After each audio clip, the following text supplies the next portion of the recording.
Chapter 72, Boundless Bandits. As dusk arrived, Jian Chen finished his rations and went into his tent.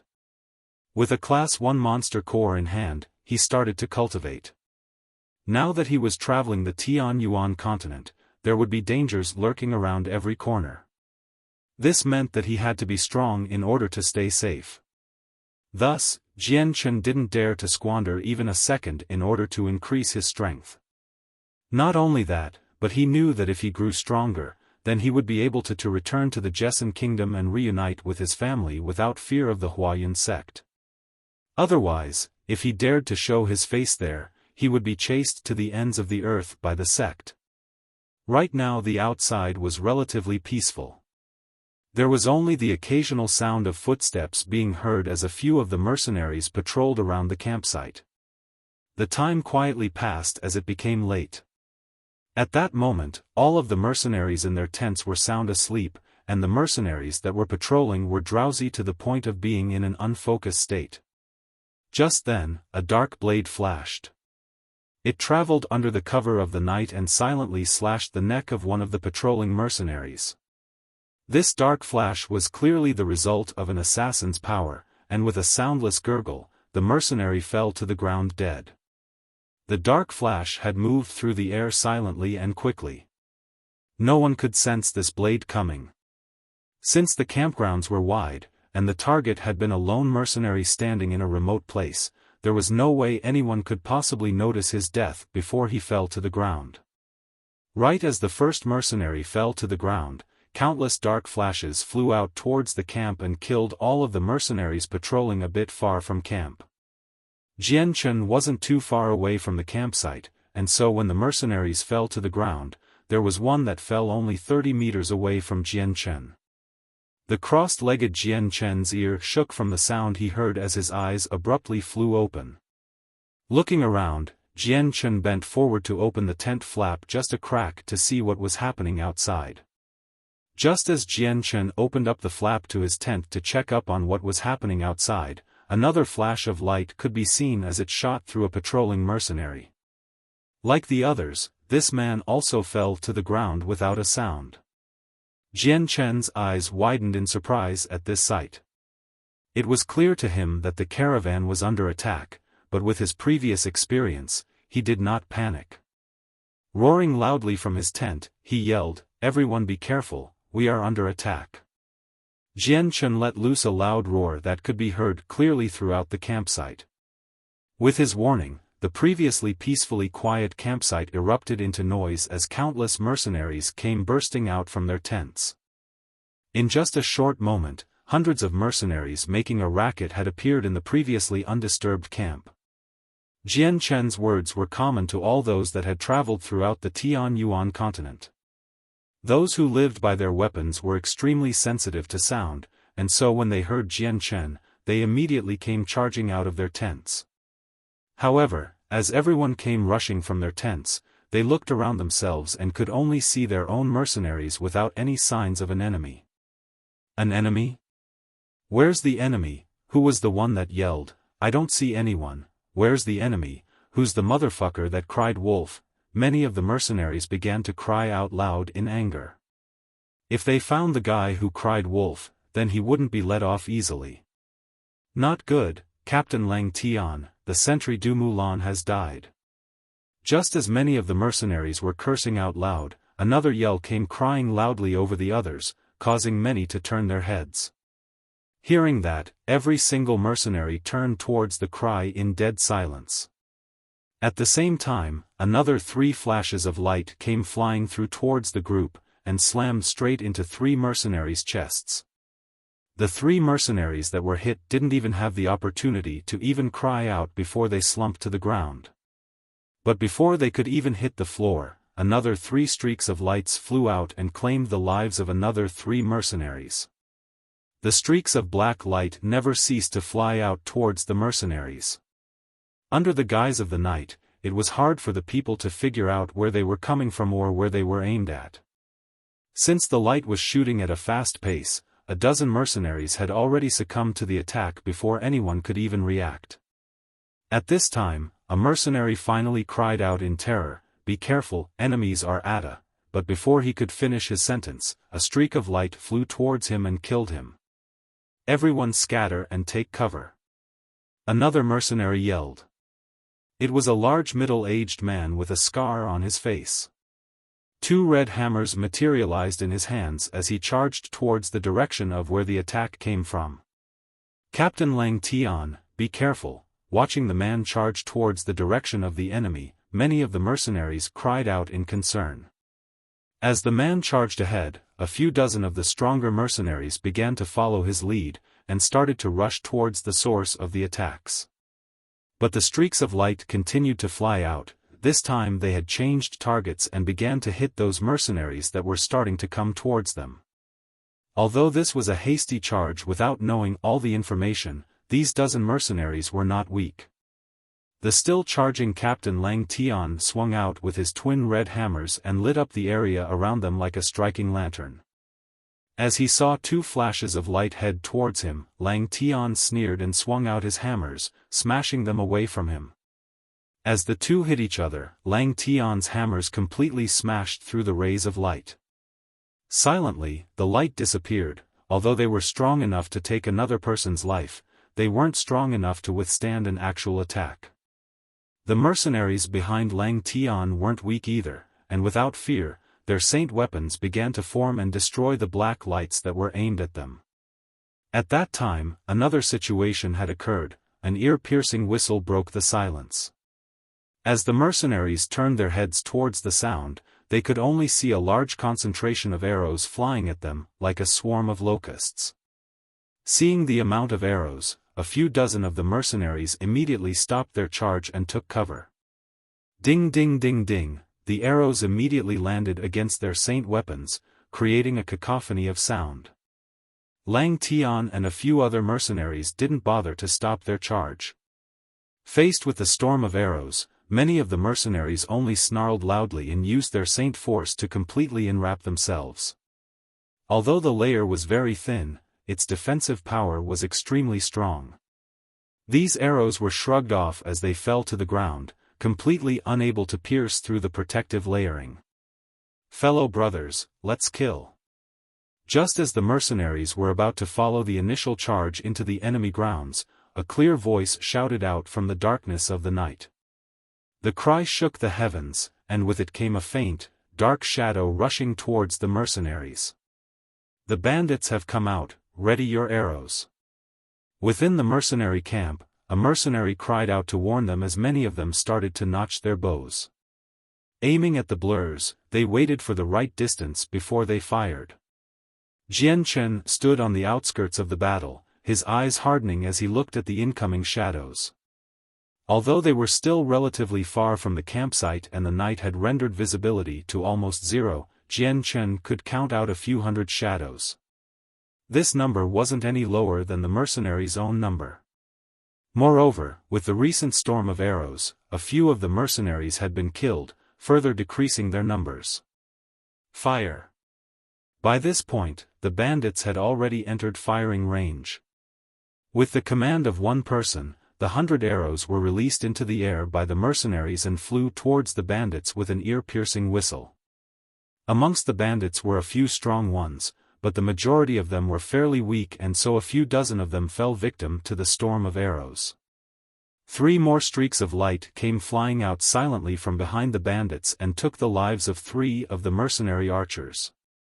Those 3 streaks of light left small finger-sized holes in them as they fell to the ground. The frequency of the streaks of light was high and always came in groups of 3. In a short while, a total of 9 archers fell dead. Seeing the wounds on the mercenaries' corpses, a middle-aged man called out, "Everyone be careful, there's a dark attribute saint amongst the bandits." As he spoke, another 3 rays of light came flying out towards the man that had just spoke. The middle-aged man was by no means weak. His face hardened as a shiny axe appeared in his right hand, which he then used to chop the streaks of black light. Bang! The streak of black light clashed with the middle-aged man's axe, causing a giant explosion of sound before they disappeared. The man shook slightly as his face hardened. Damn it, the enemies have 3 dark attributed saints who are specialized archers. In this area, only the boundless bandits have this type of power.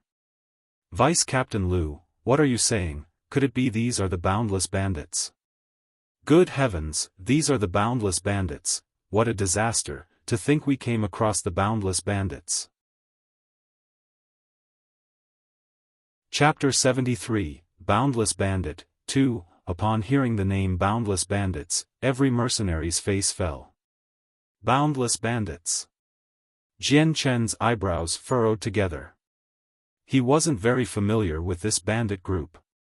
When he had read the books in both Changyang Mansion and Kargath Library, the only thing he was able to learn about the Boundless Bandits was that they were a very strong bandit group that had existed for 200 years already. The Boundless Bandits were a strong group from the very beginning. They wandered about the borders of several kingdoms and were any caravan's worst nightmare. The Boundless Bandits were ruthless, and whenever they robbed merchants, they never left any survivors. Countless mercenaries died due to the Boundless Bandits, and the Boundless Bandits had occasionally attacked many villages and even some minor cities. In the past, 2 Class 3 cities had been plundered by them, and a Class 2 city had suffered tremendous damage from them. With every village they massacred, it further enhanced their reign of terror and caused merchants to fear traveling to faraway places. This in turn incurred great losses for some of the major kingdoms. At that time, the 4 great kingdoms, the Jessen Kingdom, the Blue Moon Kingdom, the Blue Wind Kingdom, and the Var Kingdom had finally discovered the main hideout of the Boundless Bandits, and sent their soldiers to annihilate them. Unfortunately, the Boundless Bandits had power beyond what was anticipated, and although the 4 great kingdoms had succeeded in the end, they had suffered disastrous casualties. After a few unsuccessful attempts, the 4 great kingdoms each sent their strongest expert to fight the Boundless Bandits at their main base, Boundless Mountain. Those 4 experts came to Boundless Mountain and fought so hard that the entire mountain shook and split open. The explosions of battle lasted for 1 day and 1 night before gradually stopping. Sometime during the battle, the 6 peaks of the mountain had caved in. When the experts from the 4 great kingdoms had returned, their faces were not a pretty sight. They didn't say anything and left quickly. Soon after, the commander of the mission to annihilate the Boundless Bandits had immediately received an order from the king for all the troops to retreat from Boundless Mountain. Although no one had personally seen what the experts from the 4 great kingdoms had done inside the mountain, even those without a brain could guess what events had transpired. This result was something the mercenaries and merchants had a hard time accepting, and so as a result, the Boundless Bandits' reputation skyrocketed. To some mercenaries and merchants, the Boundless Bandits had become a mythical figure that was feared by quite a few of the neighboring kingdoms.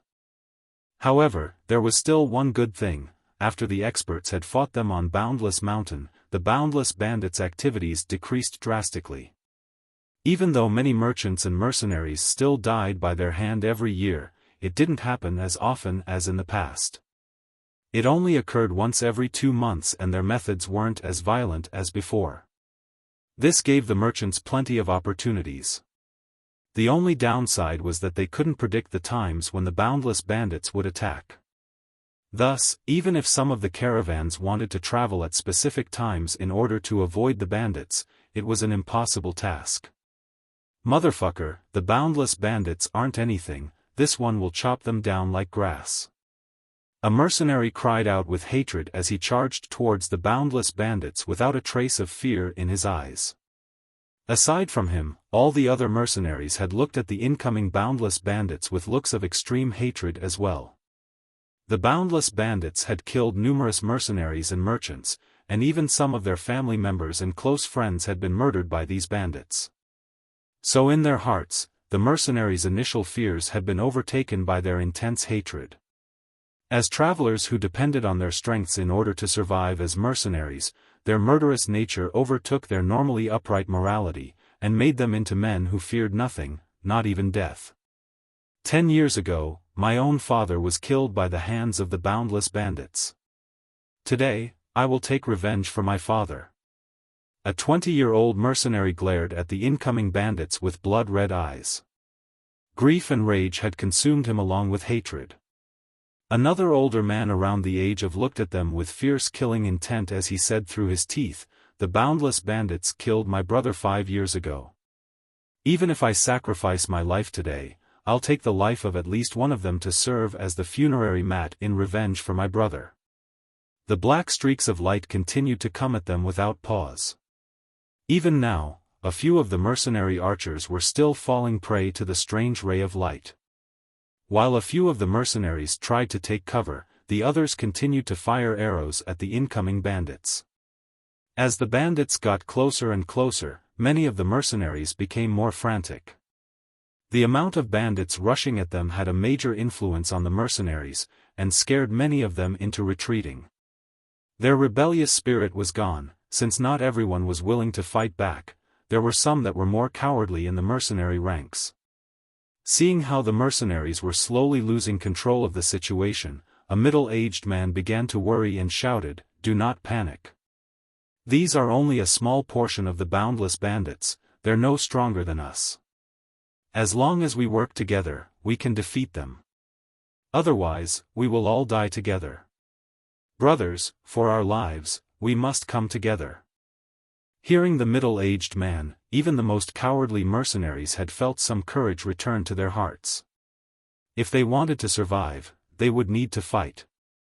Their fierce desire to survive forced them to abandon their cowardly nature, and they were now prepared to risk their lives.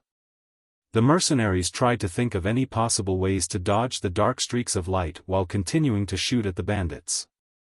After a good 100 bandits were killed, the boundless bandits finally arrived in front of the mercenaries. By this point, each mercenary had already fired their last arrow, and so they dropped their bows and summoned their saint weapons to engage the boundless bandits in close combat. Ah! Ah! The two sides began to roar, their cries piercing the heavens as their weapons collided against each other. But the mercenaries were still not able to see behind the bandits, and the streaks of black lights were still able to precisely strike at each mercenary without fail. Within a few moments, a dozen mercenaries had fallen. The captain is being stalled by the bandit experts. "Charles, Gusson, Air and Mel, you three follow me.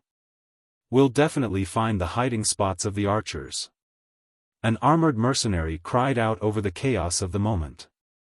Straight after saying that, he leapt over the body of a bandit and charged towards the source of the black streaks. As the armored mercenary charged, the 3 other mercenaries mentioned leapt to follow him. Using the heads of the bandits to block the streaks of black light, they continued onwards. The 4 mercenaries leapt over the fallen bandits, the other bandits standing had no chance against them. Although the boundless bandits were strong enough as a whole to rival kingdoms, this small portion wasn't enough. Moreover, their elite members were already blocked by a few experts during the initial charge, so there weren't any strong bandits remaining to block the 4 mercenaries. Another 3 streaks of light came flying out at the 4 mercenaries. Clearly, the hidden dark attributed archers had figured out the intentions of the mercenaries.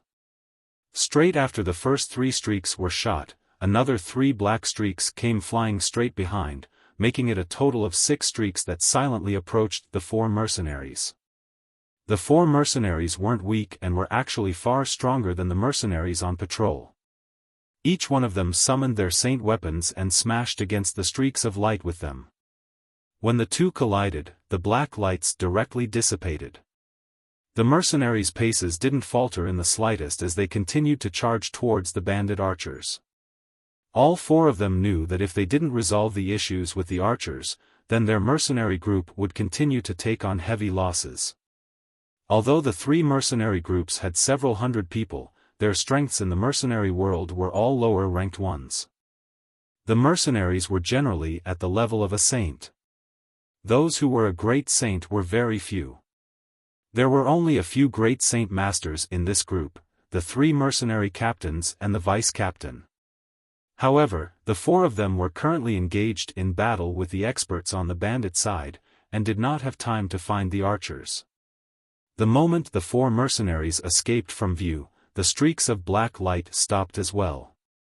Whether or not they had taken care of the archers, they at the very least had gained some precious time for the mercenaries. After all, the black streaks of light were detrimental to the mercenaries, since they couldn't be easily seen under the night. Their travel speeds were also extremely fast, and so the weaker mercenaries would have no way of spotting the lights. With the hidden danger gone, the mercenaries no longer had to protect themselves from any long-ranged attacks. They could now fight against the bandits with 100% of their power and tear them apart. By this point, every single mercenary threw away all fear they had for the boundless bandits. For the sake of surviving, all of them were using their utmost efforts to kill the bandits, only hoping to end up victorious. The battle rose to an ear-deafening point as saint weapons clashed against each other and blood splashed everywhere throughout the battlefield. As the war went on, dozens of people from both sides fell victim to the other side. Jian Chen had also entered the battle, despite using only his saint power. However, his formidable fighting strength was definitely enough to shock anyone.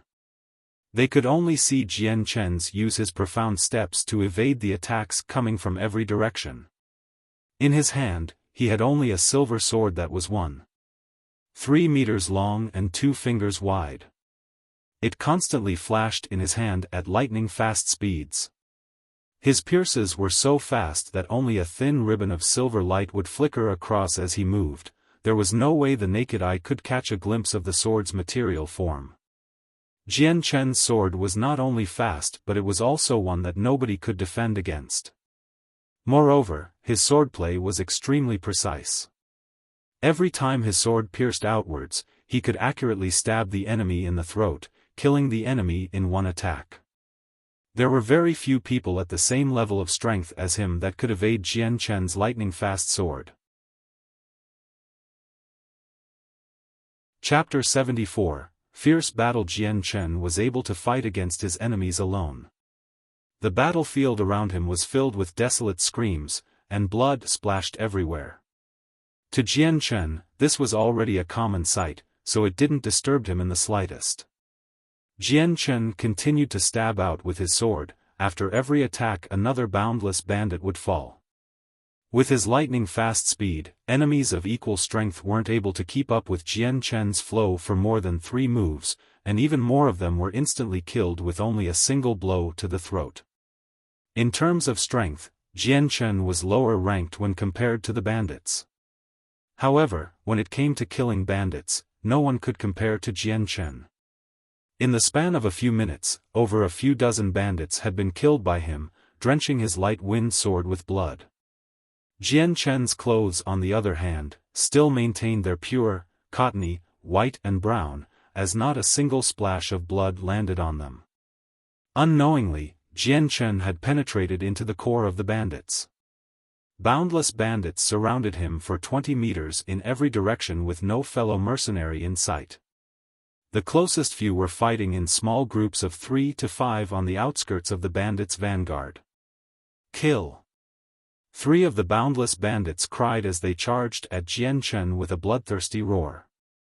With a lift of their saint weapons, they slashed down in hopes of chopping Jian Chen in half. Jian Chen immediately flew forward like a speed demon towards one of the incoming bandits. His light-wind sword flashed with a blood-red color as it shot towards the bandit's throat. Jian Chen was an expert with the sword. When he made his move he did it fast. The bandits had no time to react. He could only see the bloody flash come towards his neck, then the next thing he knew, he couldn't breathe. It was almost as if something was blocking his throat, so he couldn't yell either. Immediately, a trickle of blood came flowing from his neck as the bandit fell to the ground without making another sound.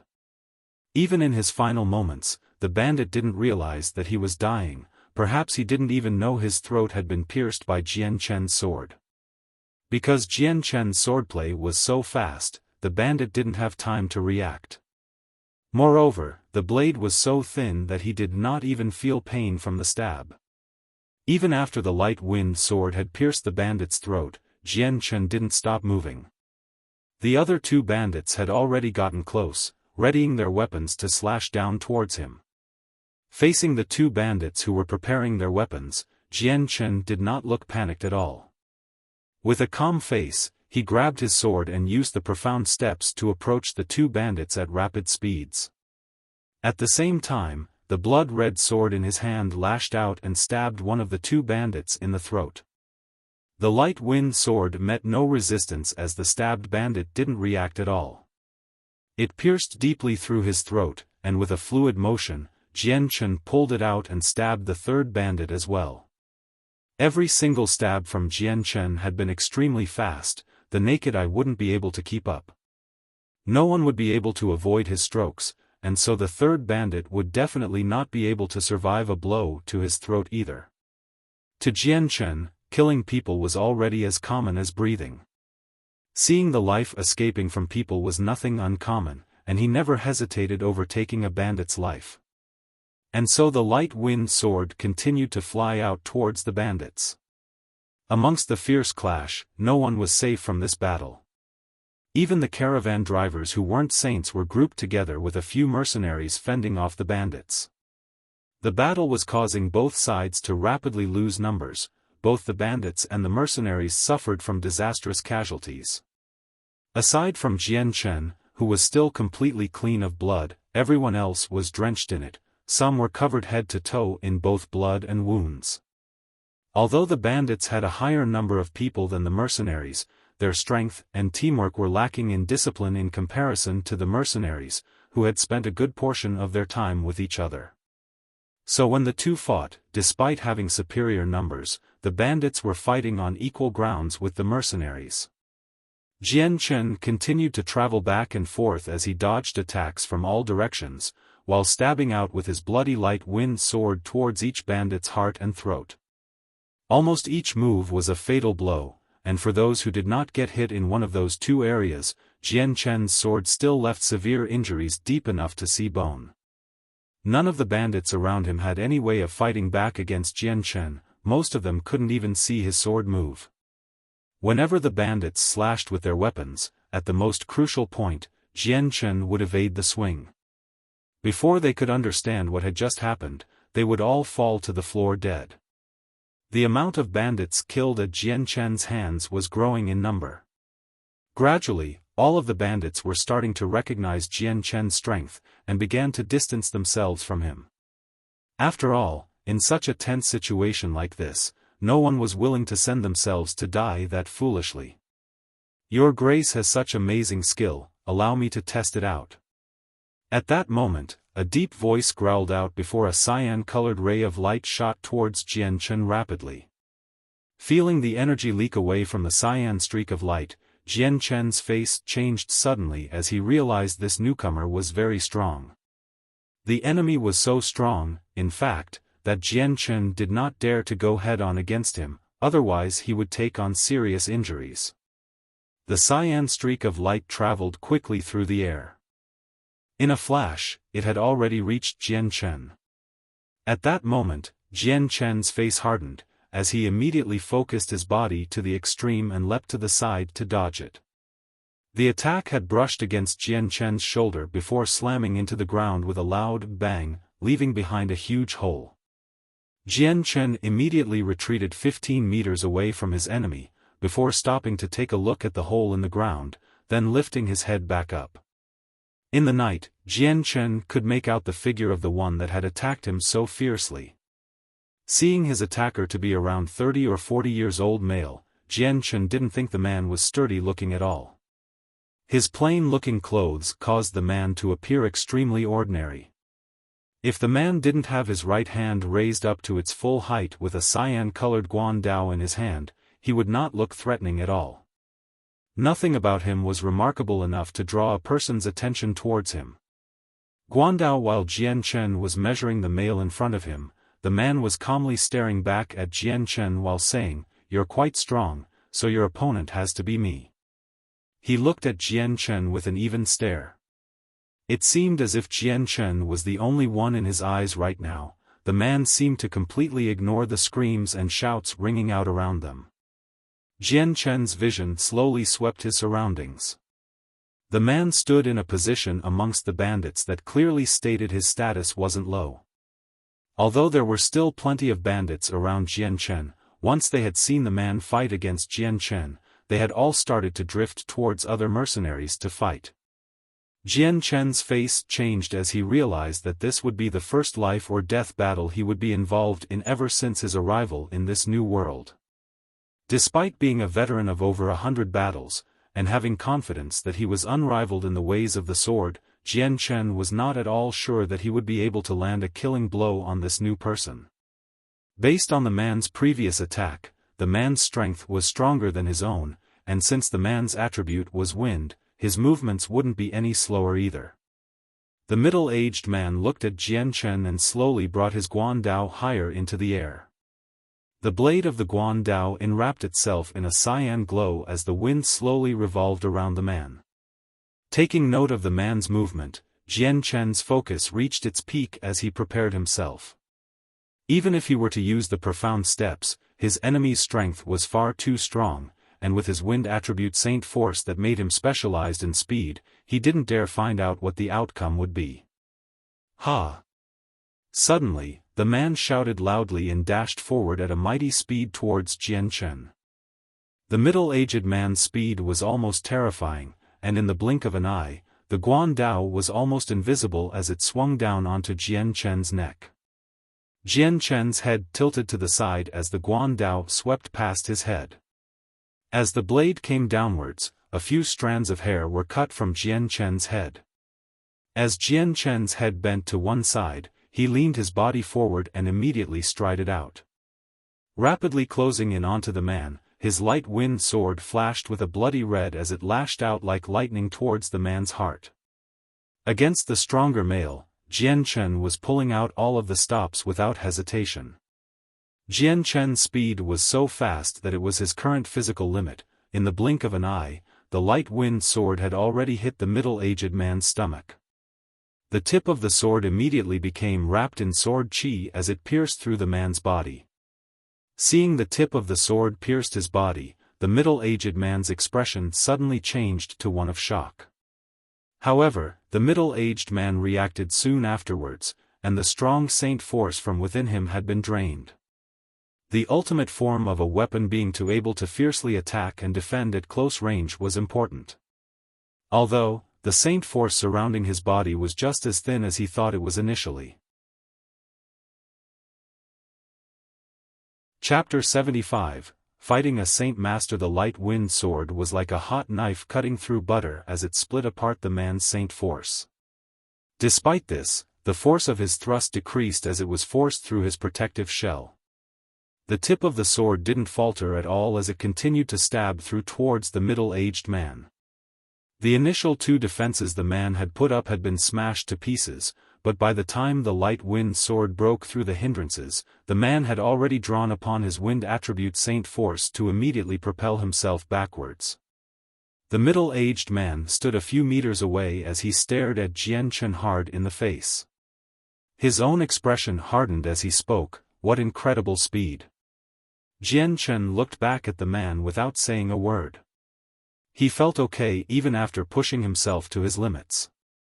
He had pushed his speed to a rate he had never achieved before. But his attack was essentially dodged by the man, so if Jian Chen wanted to land a killing blow on this man in the future, it would be a lot harder. After all, the man's strength was not weaker than Jian Chen's, and he was also a wind attribute saint. He would definitely specialize in speed.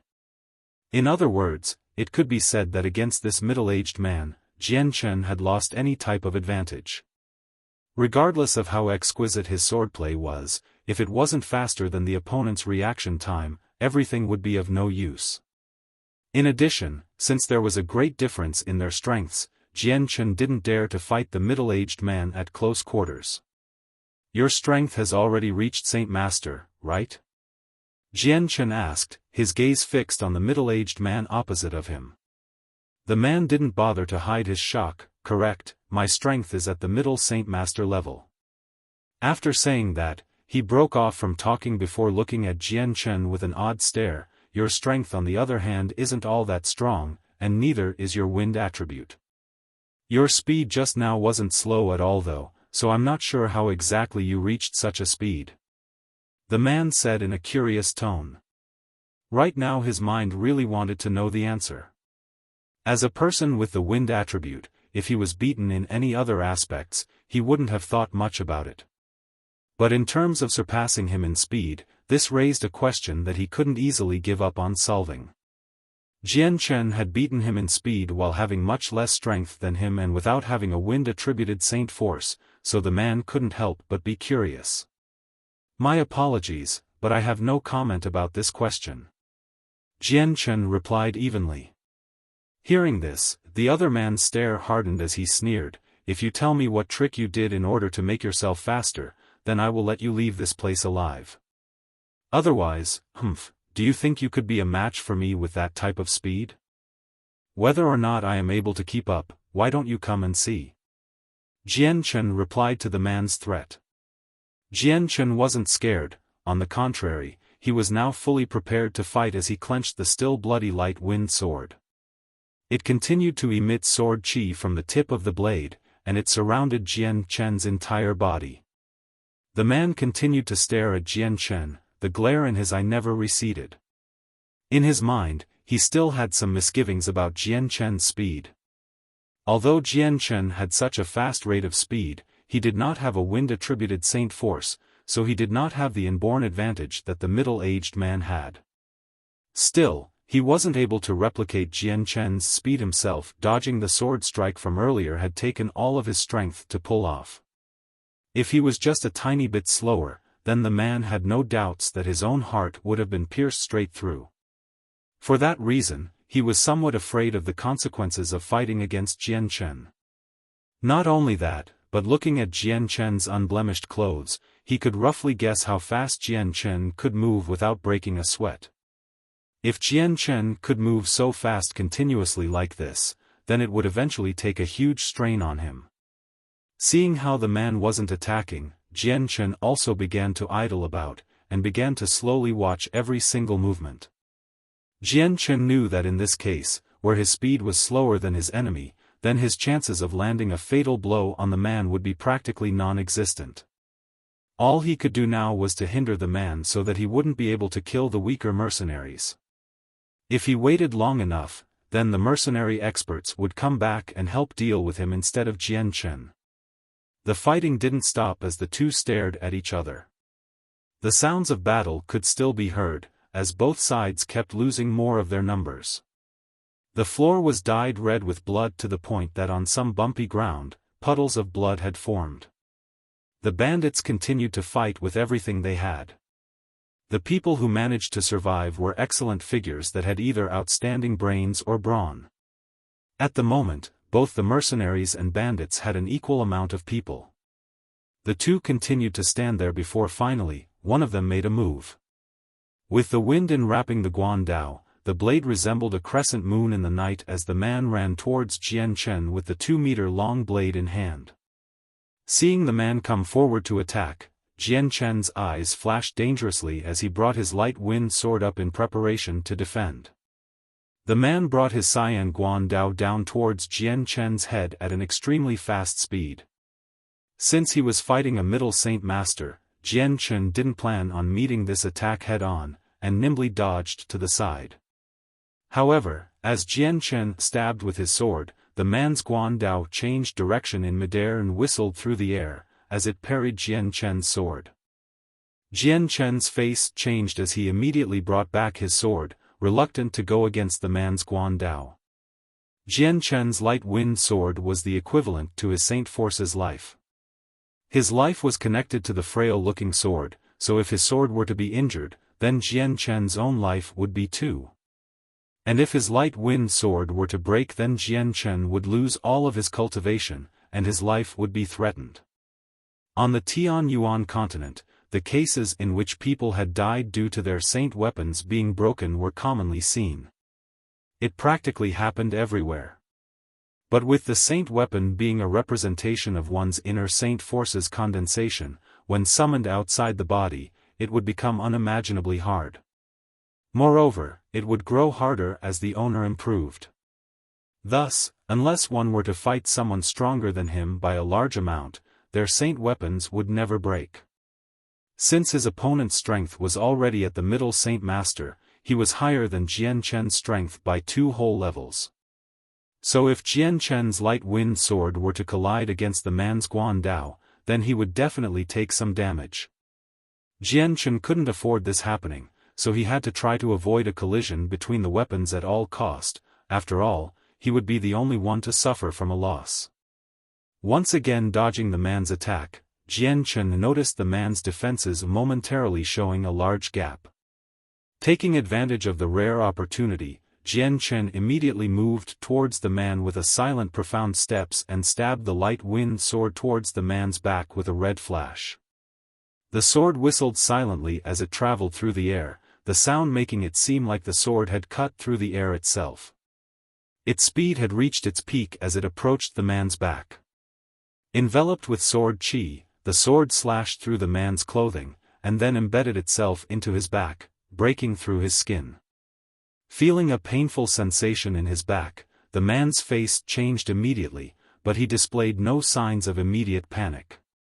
He hadn't been fully prepared for Jian Chen's speed, so the wound on his back continued to spray blood as his Saint Force condensed itself to take care of his wounds.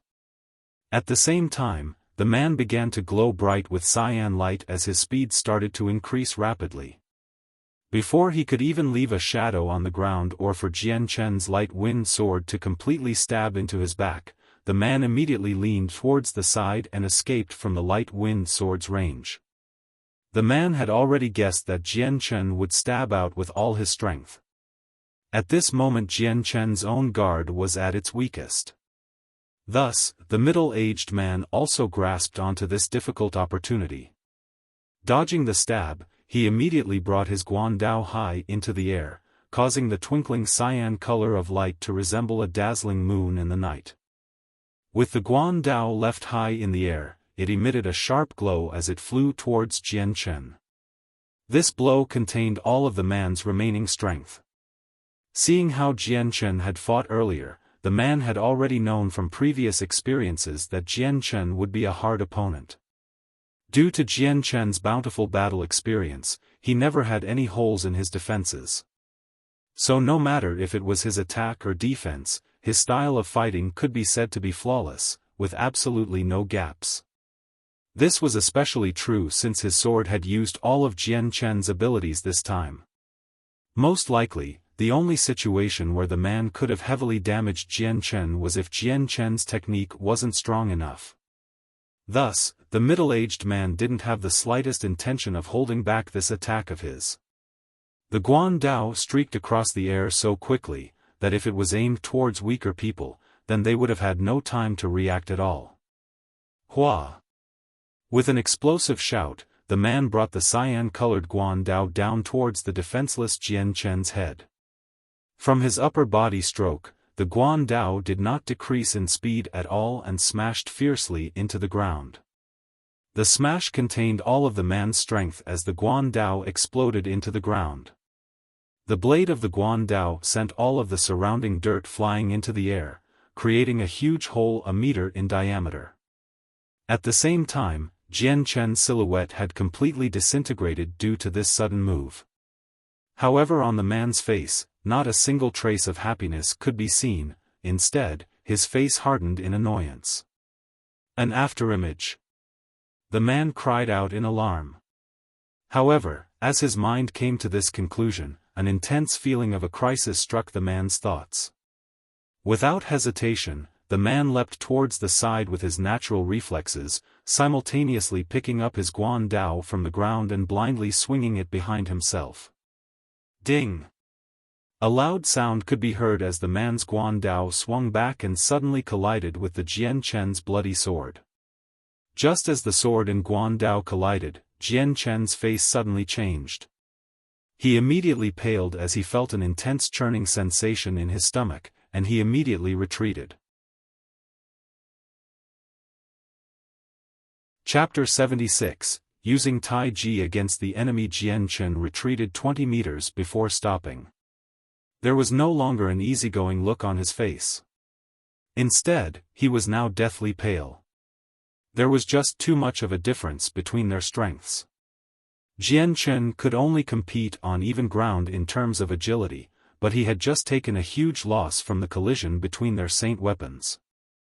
Although it hadn't done too much damage to him, the middle-aged man's saint force was many times stronger than Jian Chen's, and that blow alone had caused his light wind sword to transmit a huge shock wave which caused some minor internal injuries. The man steadied himself as he stared down Jian Chen. This had been the third time he had nearly taken damage, so he didn't dare belittle Jian Chen anymore.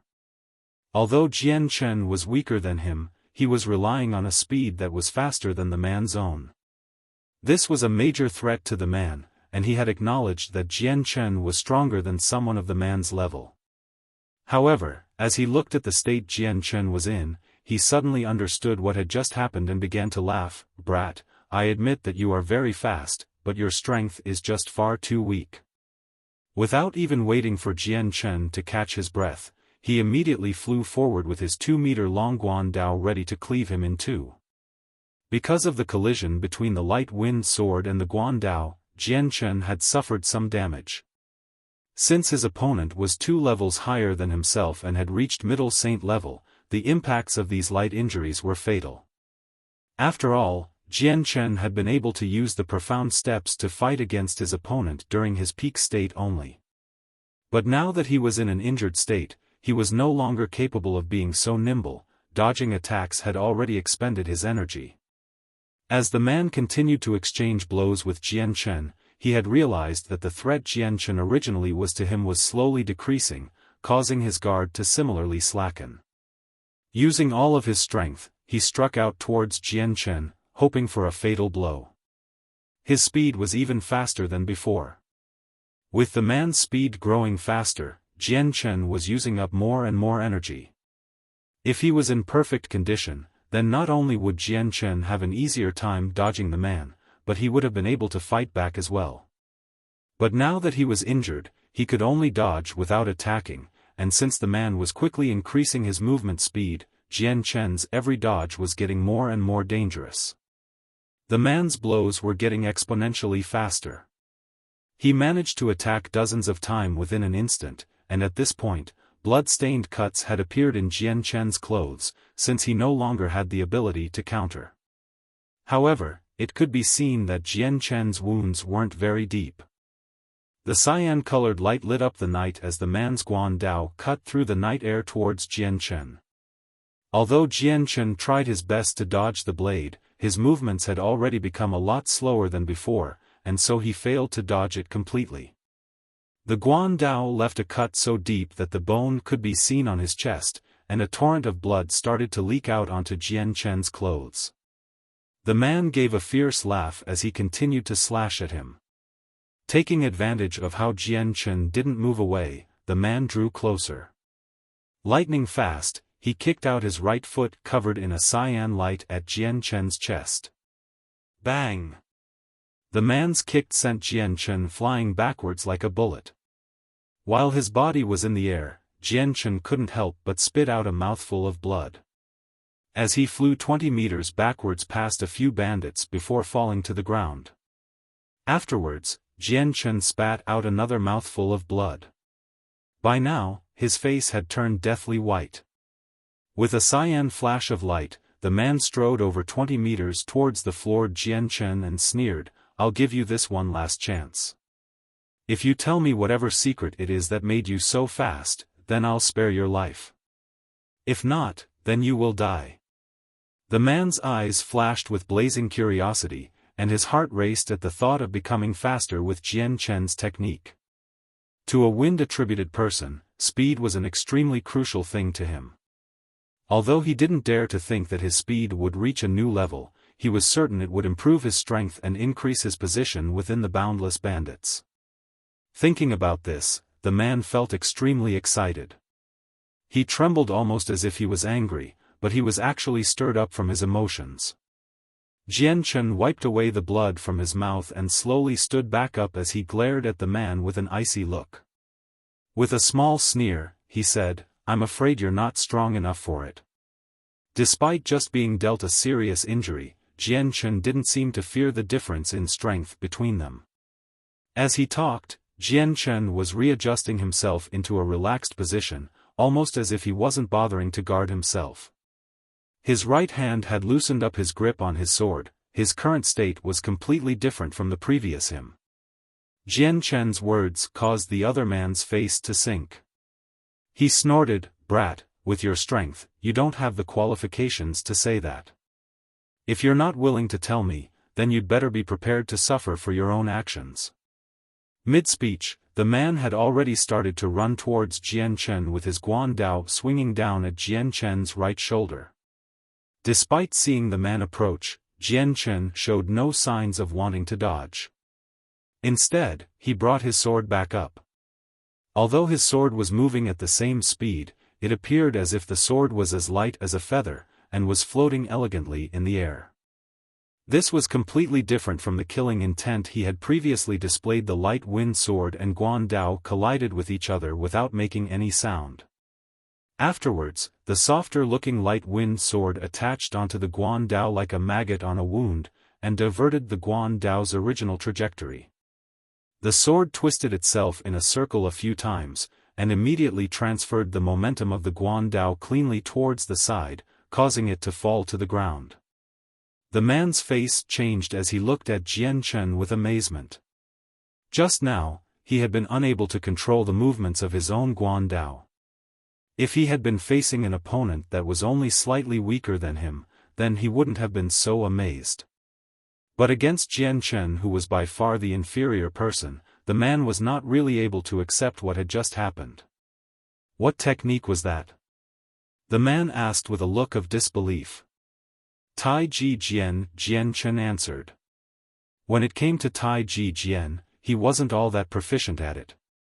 However, he had still been in contact with it enough times to understand the Tai Ji Jian's philosophy of using softness to conquer strength. It was the principle of deflecting weapons. Now that he was not only weaker than his opponent, but also in a state where his energy was all but gone now, Jian Chen was forced to use the Tai Ji Jian techniques that he wasn't very proficient in to block the attack.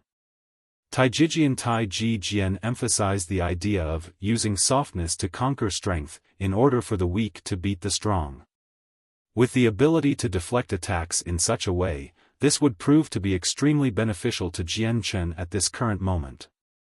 The only flaw was that Jian Chen only had a few ideas on what Tai Ji Jian was like, and was not good at it at all. After all, he was a master of the one-hand swift sword style. Nonetheless, it was proving helpful to Jian Chen against the man at that moment. The man's eyebrows creased together as he ran the word through his head. Soon after, he shook his head and said, "Tai Ji Jian, I've never heard of it." His eyes looked at Jian Chen in a confused manner before laughing, "Brat, although you're quite weak, I didn't think you would know so many techniques. It seems that killing you would be a waste. I should capture you instead. This would be a pretty great favor towards you as well." The man moved towards Jian Chen once more with his Saint Force-enhanced guan dao in hand. He had came to a decision that no matter what, he would capture Jian Chen. Although the Tai Ji Jian technique wasn't something he was extremely determined to learn, the man seriously wanted to figure out the technique that had allowed Jian Chen to move so fast. Jian Chen used his Tai Ji Jian to deal with his opponent. With its profound ways of dealing with each attack from the man felt as if he no longer had any control over his own guan dao. Although he wasn't very proficient in it, Jian Chen's Tai Ji Jian made the man's strong strength seem practically non-existent. However, it was taking an extraordinary amount of effort on Jian Chen's part. Despite Tai Ji Jian allowing one to deflect and divert another person's attacks, Jian Chen was only just a saint, so it was taking all of his energy to break away the man's monstrous strength from his guan dao and send it elsewhere. So while it looked easy to do, it was actually hard to pull off. But using Tai Ji Jian was only a temporary defensive method, and not an offensive one. He could only block attacks without being able to capitalize on an opportunity to attack. If it weren't for the fact that his opponent was pressuring him with his attacks, then Jian Chen would definitely not use the Tai Ji Jian. After a few more moments of close combat, the man was gradually getting angrier and angrier.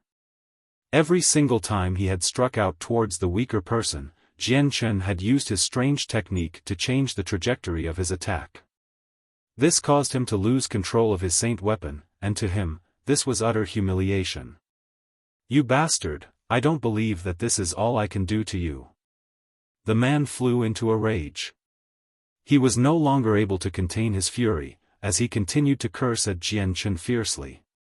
Soon after, the man's strength grew even stronger, causing Jian Chen to struggle even more to defend himself. His face was already drenched with sweat as his saint force was slowly starting to dry up. Chapter 77, Battle Skill. The man's wild attacks were pushing Jian Chen to his limit. After all, Jian Chen was still using all of his might to use his barely proficient knowledge of Tai Ji Jian to deflect the man's moves. Each time Jian Chen had blocked and diverted the enemy's Guan Dao, a large part of his saint force was used up.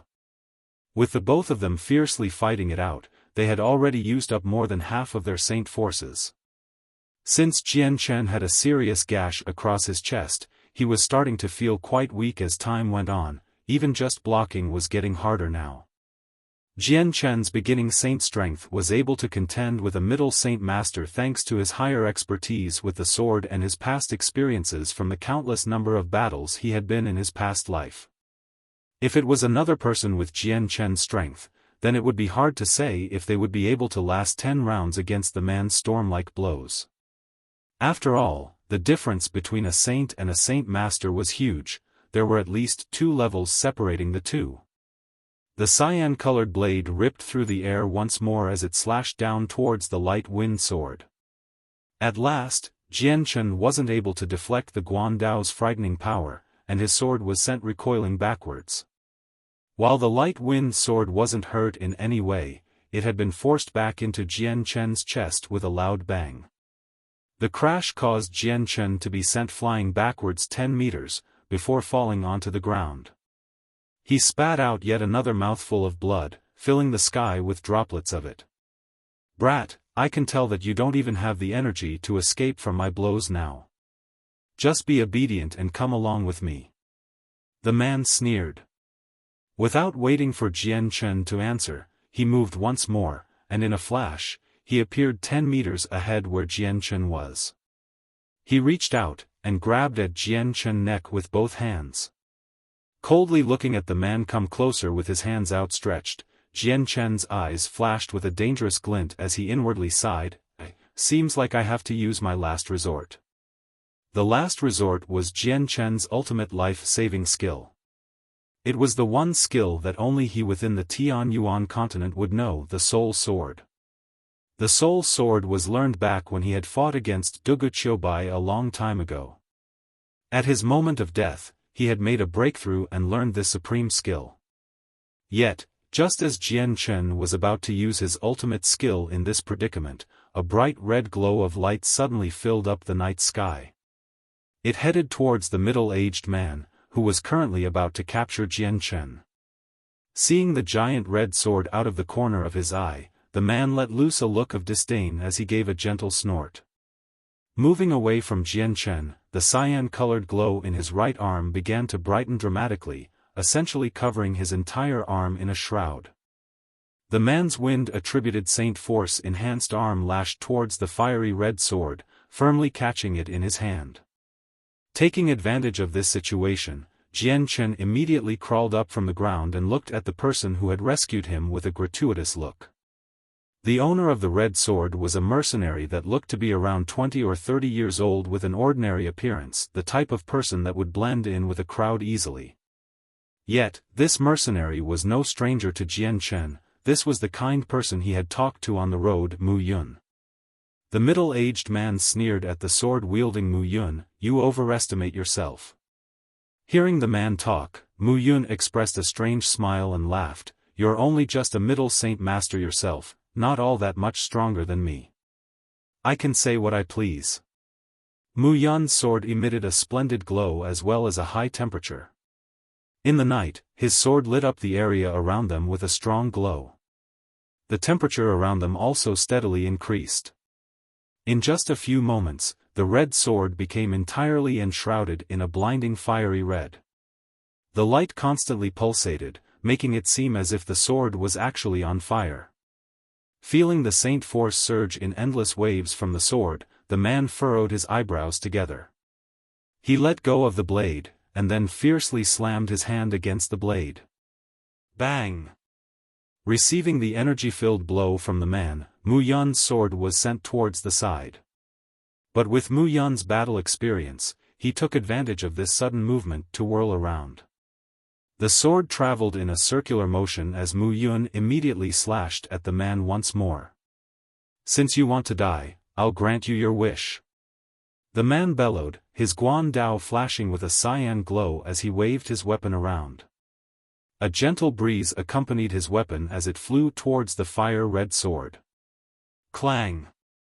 Mu Yun's sword and the man's guan dao collided with each other, causing a loud metallic sound to ring out. The moment the two saint weapons separated, Mu Yun staggered 10 meters backwards. On the other hand, the middle-aged man stood as steady as empty tie, without any indication of moving. A single glance was enough to see who was the weaker one, and who was the stronger one. Standing on the side, Jian Chen knew that Mu Yun was still weaker than the other man by a large amount. However, Mu Yun was still stronger than himself, and by Jian Chen's estimates, Mu Yun's strength should put him between a middle great saint or a peak great saint. Despite this, he was still much weaker than the other man. Since the man specialized in speed thanks to his wind attribute, he was weaker in terms of attack strength than the fire attributed Mu Yun. The fire attribute was the rarest attribute after the light and dark attributes, and it was publicly known as the strongest attribute in terms of strength. If the man relied on his wind-attributed saint force to fight, then he would be able to dominate the fire-attributed Mu Yun. And if the man were to show the special characteristics of his wind attribute and fight against Mu Yun, then Jian Chen was certain that Mu Yun would not be able to last long in a fight against him. But if he and Mu Yun were to join together and fight, then he was sure that they would be able to beat the middle-aged man.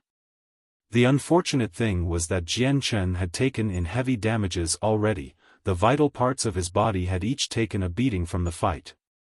In his current state, helping Mu Yun was out of the question. Just standing there was already an abnormally strenuous task. Attacking Mu Yun, the middle-aged man's eyes flashed with strong killing intent. He didn't give Mu Yun time to even readjust himself before gathering the wind around his guan dao, and rushing forward, leaving only an after-image where he had stood earlier. In an instant, he appeared in front of Mu Yun, and chopped at his head with extreme speed. When it came to Mu Yun, the other man didn't restrain himself. The moment Mu Yun appeared, the man had tried to kill him. After all, Mu Yun didn't have any special characteristics that piqued his interest. Mu Yun's face hardened. He shouted in anger as the sword in his hand suddenly grew even more red, emitting a boiling hot temperature. At the same time, a flame burst into existence and engulfed the sword within itself. With the fire sword, Mu Yun then brandished it towards the wind-wrapped guan dao. The moment Mu Yun waved his sword, it transformed into 3 giant snakes of fire. The first 2 flew out towards the guan dao, while the last one flew towards the enemy himself. Bang! The guan dao and the fire snakes collided with a huge crash. The 2 flaming snakes had been cut in half by the guan dao, causing sparks to fly out everywhere. If one were to look at it from far away, the sight looked like it was a flower that was getting ready to bloom. While the first 2 snakes had been stopped by the guan dao, the third snake had become like a fierce tiger, increasing in temperature as it traveled through the air towards the man. Just as the third fire snake was flying towards the middle-aged man, his right hand loosened its grip on the guan dao. The man gathered the wind saint force into his fist, and blew it out towards the fire snake. The fist made contact with the fire snake, causing a resonating crash. Dispersing into the air, the fire snake sent sparks flying throughout the night sky for a while before disappearing into the night. After blowing the fire snake apart with his fist, the man stopped his attack to glance at Mu Yu in astonishment as he cried out in alarm, "This is a battle skill, to think you actually knew one." No one had discovered that the man's right fist had actually turned bright red, and had even swelled up in size. Hearing what the man said, Jian Chen looked at Mu Yun with an amazed look. Jian Chen wasn't very familiar with battle skills, but he knew that they were a cultivational treasure within the Tianyuan continent. It was possible to increase one's strength multiple times with them, and were not things that ordinary people would be able to get their hands on. Jian Chen hadn't thought that the ordinary-looking mercenary like Mu Yun would unexpectedly have such an expensive item. Since battle skills were so rare and expensive, even great saint masters couldn't possibly possess them. Battle skills had both high and low points. Although this was the first time Jian Chen had left his home to travel in the Tianyuan continent, he had read many books in the library, and thus was not inferior in any way to some of the more experienced mercenaries in terms of knowledge. With his foresight, he could tell with a single glance that both Mu Yun's battle skills and cultivation methods were definitely top-ranked. This was because ordinary battle skills and cultivation methods were nowhere adequate enough to be able to produce material flames based on just Mu Yun's strength as a great saint. Chapter 78, Cruel Victory. Mu Yun smiled coldly and said, "You do know something after all." "That's right, this is indeed a battle skill." The man inhaled sharply as he looked at Mu Yun with a greedy expression. Battle skills were highly treasured on the Tianyuan continent, and aside from the clans that spanned across multiple generations and experts, no other ordinary cultivator would have won. Although some cultivators came across some battle skills by luck, such occurrences were very few in Tianyuan continent. If one didn't have a profound destiny and extreme fortune, then the chances of getting a battle skill were practically non-existent. Although the man was a middle saint master and was considered a strong expert in the boundless bandits, he still hadn't grasped a battle skill yet. Just the sight of one had him drooling. Unfortunately for him, his strength didn't reach the qualifications necessary to receive a battle skill from the bandits. The middle-aged man lightly moved his right fist, and felt a flash of burning hot pain. But he did not have any anger in his heart, and was feeling quite excited instead. With his knowledge, one look was enough to distinguish that the battle skill that Mu Yun had used was highly advanced. Although he was a wind attribute, this did not stop the man from desiring the fire-attributed battle skill at all. After all, battle skills were priceless treasures on the Tianyuan continent, and the stronger the skill, the more expensive it was. The gods have certainly been looking out for me today. Youngsters, your techniques will become mine." The man laughed loudly with extreme excitement.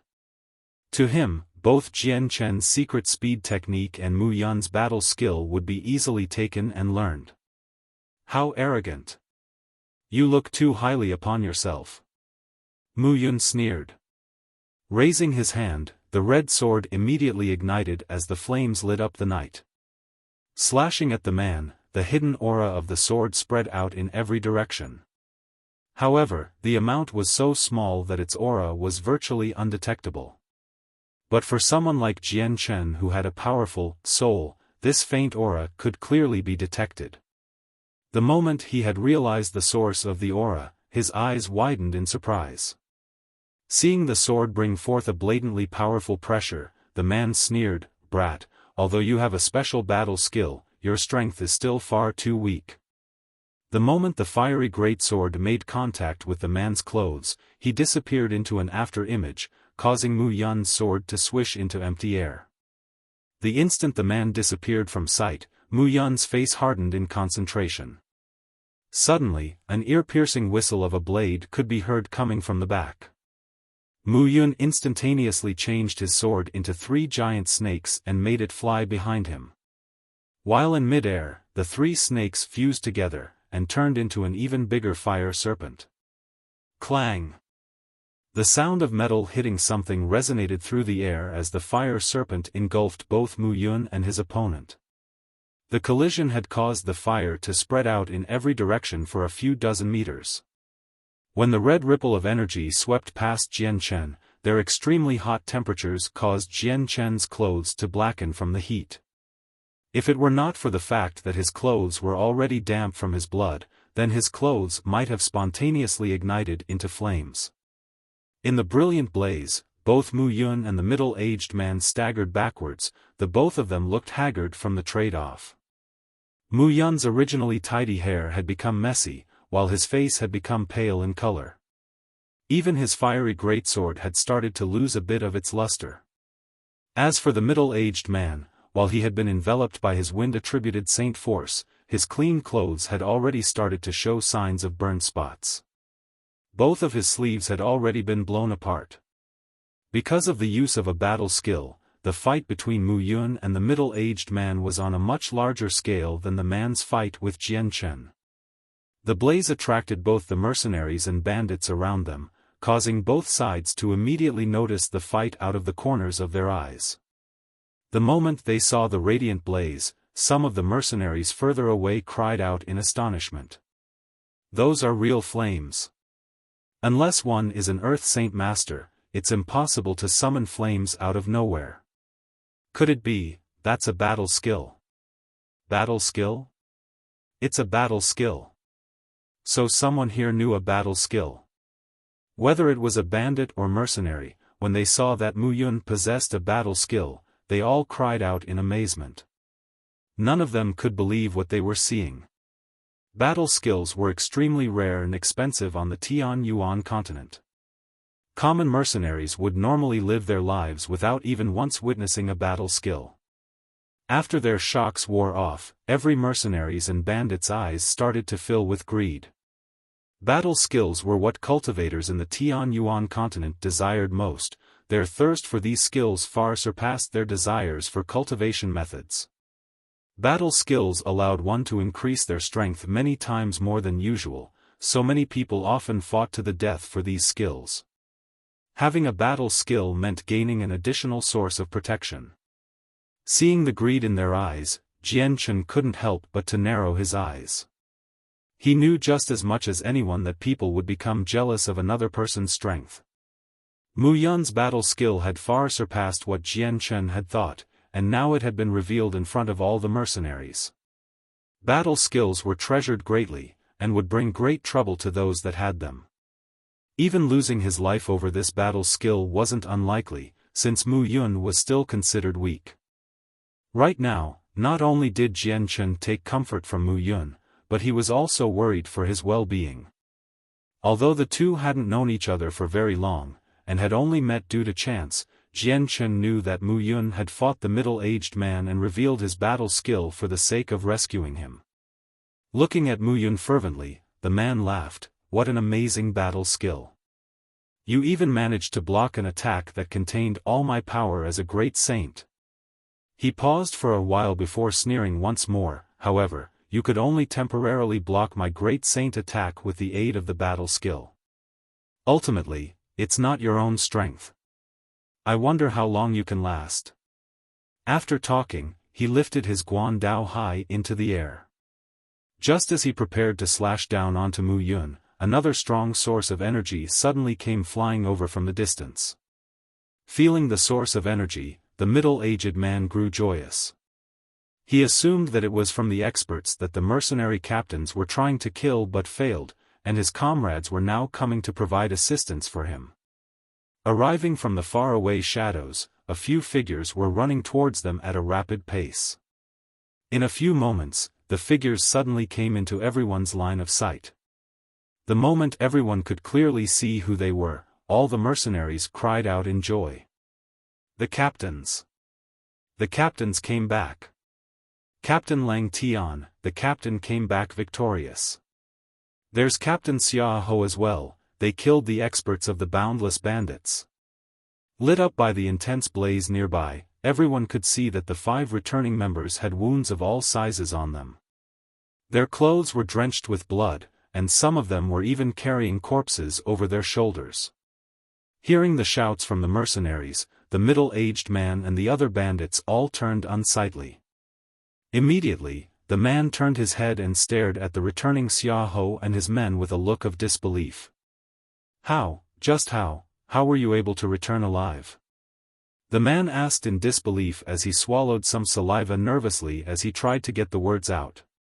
The middle-aged man knew that their return indicated that his bandit group had already faced imminent disaster.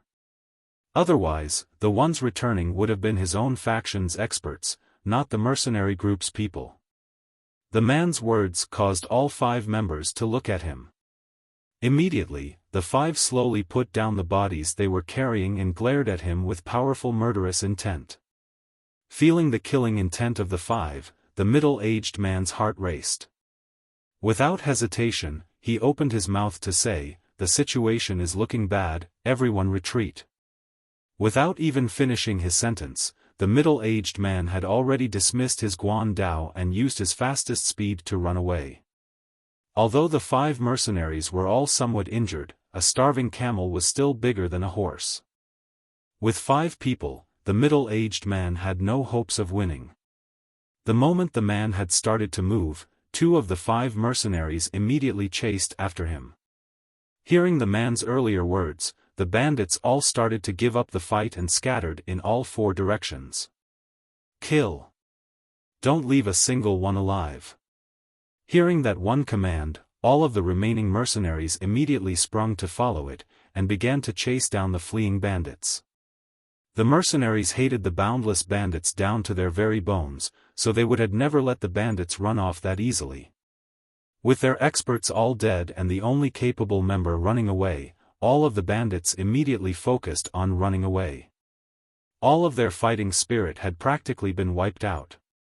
On the other hand, the mercenaries had their courage bolstered after their captains had returned alive after defeating the experts from the boundless bandits. Even the ones who were exhausted had suddenly gained a new spurt of energy and did everything they could to chase and kill the bandits. The sounds of slaughter rang through the night, but it quickly became peaceful once more as the remaining 3 mercenary experts led the mercenaries and killed the majority of the bandits. Only a few of the really fast ones had managed to run away with their lives. Victory! We've won! The boundless bandits were beaten by us. We've beaten the boundless bandits. Once the battle came to a close, the remaining mercenaries all started to cheer loudly. The boundless bandits were a great nightmare to the mercenaries, the personification of the gods of death that couldn't be beaten. Beating the boundless bandits was definitely an achievement they were extremely proud of. Chapter 79. Picking up the pieces. At that moment, 2 shadowy figures came running back, only to stop in front of a group of mercenaries. These were the mercenaries that had chased after the middle-aged man. The 2 males looked to be around 30 or 40 years old. Both of their faces were covered with blood and their bodies were filled with wounds which dyed their clothes scarlet with blood. However, while their faces were pale from their fatigue, their eyes were still full of vigor. Seeing the 2 come back empty-handed, it was clear that the middle-aged man had escaped. "AI, that guy has a wind attribute, so he had an advantage over us in speed. Although our strength was better than his, in our current condition, we weren't able to chase him, so he escaped in the end." One of the 2 said, his voice was brimming with regret. "Forget it, if he ran, he ran. I didn't think we'd run into the boundless bandits, no wonder they were so strong. If it weren't for our mysterious benefactor in the shadows, then I'm afraid we wouldn't have been able to come back. For him to save our lives, he is definitely a trusted person." An older person said as he stood next to the brilliant flames, already his skin was starting to look a little tanned. Hearing the man talk, the other mercenaries who had returned after killing some bandits all were stunned. From their faces, all of them had some joy but some still had some lingering fear. "Captain Lang Tian, are you okay?" A mercenary went up to the man and asked with a worried tone. The newly named Lang Tian slowly looked down on the various wounds before shaking his head. "I've some wounds, but nothing that'll kill me." He looked at the few mercenaries around him before sighing.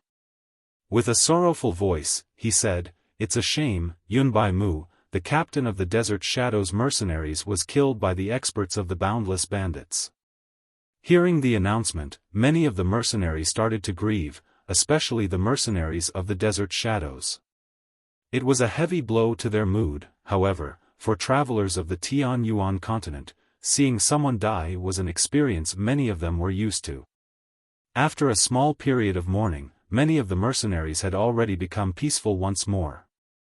My comrades, although we managed to beat back the boundless bandits, this was only just a small group. If we were to come across a larger group or even their elites, then we will die on the road. So we cannot afford to stay here for long. Hurry up and dress your wounds and bury our dead brothers. We will have to leave immediately afterwards. Lang Tian announced. Each mercenary immediately got to work by helping each other bandage their wounds and applying herbal medicine. Those who were healthier and less injured went to help dig holes and transport the bodies. Everyone set themselves to do their tasks in silence. No one talked at all, and as each mercenary did their own thing, the atmosphere was incomparably heavy. Jian Chen looked around himself before inwardly sighing. They had ultimately won against the boundless bandits, but to him, this was a wretched victory. After the course of one battle, the three mercenary groups had dwindled down to less than 100 people that were for the most part injured. Their entire fighting capabilities had been reduced to a third of their original power, and from the original 10 experts that had led the charge, only 5 of them returned with heavy wounds. One of the mercenary captains was killed in battle, causing another sharp decline in their power. Jian Chen, are you all right? Are your wounds serious? A familiar voice called out behind Jian Chen. Hearing this, Jian Chen turned his head around to see Mu Yun. He didn't know when Mu Yun had got behind him, but he was there now. At the moment Mu Yun's condition wasn't all that good. His facial color was an abnormally pale one, and although he had looked fine while fighting against the middle-aged man, the battle skill placed a heavy burden on Mu Yun after using it to surpass his strength. Jian Chen softly shook his head. I'm fine. Pausing slightly, he looked at Mu Yun with a complicated look. Mu Yun, your battle skill was revealed to every mercenary here. On the road, you'll have to be even more careful now, and when you reach a safe spot, get away from the group as far as possible. Otherwise, I'm afraid they'll try to do something. Mu Yun looked around at the busy mercenaries. Jian Chen, I thank you for your concerns. I'll be careful from now on. Although he had said that, Mu Yun's expression did not look at all concerned at the people around him. When it came the mercenaries, Mu Yun did not see them as a challenge at all. Taking note of Mu Yun's unconcerned stare, Jian Chen was slightly amazed. Despite the strength Mu Yun had shown during his fight, Jian Chen didn't think would be able to protect himself within the group. Mu Yun took out a white jade bottle from his space ring and held it towards Jian Chen. This is a top-notch healing medication, drink it and heal yourself up. Thanks.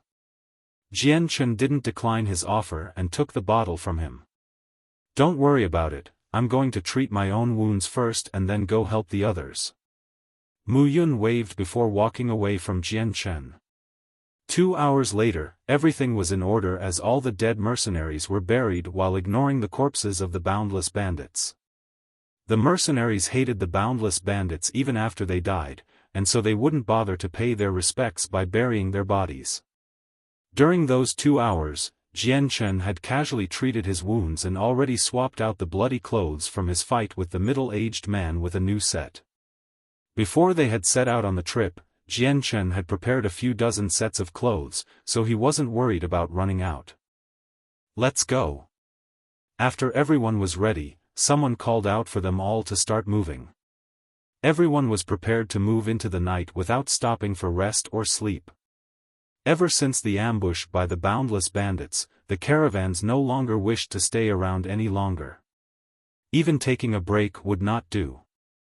After the ambush from the boundless bandits, the caravan's strength had been greatly diminished, leaving them with very little manpower. Since many members of the boundless bandits had escaped, if they were to bring back a bigger unit to attack them, then the caravan would not be able to survive, let alone think about trying to reverse such an abysmal situation. Jian Chen painstakingly climbed onto his own horse, and began to blindly follow the caravans in the dark. Atop the horse's back, Jian Chen sat with his eyes closed, as he quietly manipulated his saint force to heal his internal injuries. He had previously received quite a few heavy attacks from the middle-aged man, so the damage Jian Chen was suffering was quite severe. Moreover, he had consumed a large chunk of his internal saint force already, so his current body's condition made even the simplest movements difficult to carry out, let alone fighting. Since Jian Chen was currently traversing the Tianyuan continent, and could encounter danger at any moment, his strength was most important. Thus, Jian Chen continued to expend all his effort in trying to recover his own strength, without daring to stop for even a second. The caravan quickly advanced on the road. Since the people were afraid of reinforcements from the boundless bandits chasing them, their current speed was many times faster than their previous traveling pace. Despite this, it was still only slightly faster than the average person running at their peak speed. After all, the carriages contained many goods, so speeding up further was impossible, even if they wanted to.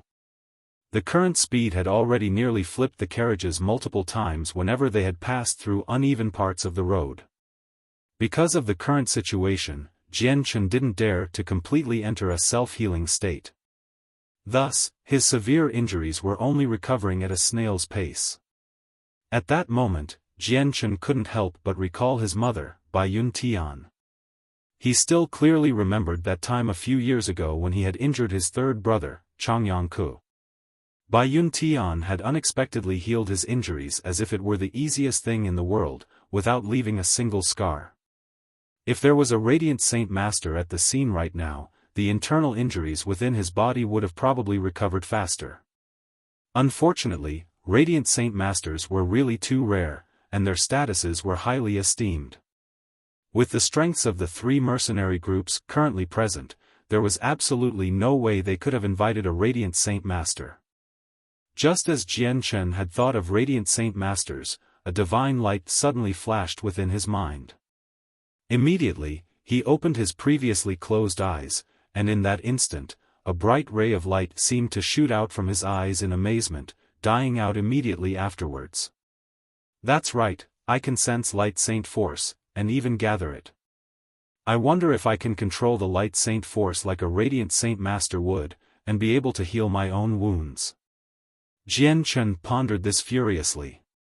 When he recalled the possibility that he would be able to control Light Saint Force just as Radiant Saint Masters could, his heart momentarily surged from the excitement, and was uncontrollably delighted at the thought. Ever since he saw Bai Yun Tian use Light Saint Force to heal Changyang Ku's injuries back at the Changyang household, Jian Chen had realized that this power was exactly the special energy that he felt every time he absorbed the world essence during cultivation. At the time, Jian Chen had really wanted to test and see if he could control the Light Saint Force.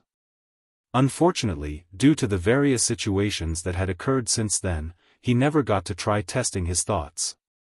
Afterwards, this thought had gradually been pushed further and further back into his mind, and he had forgotten about it until just now.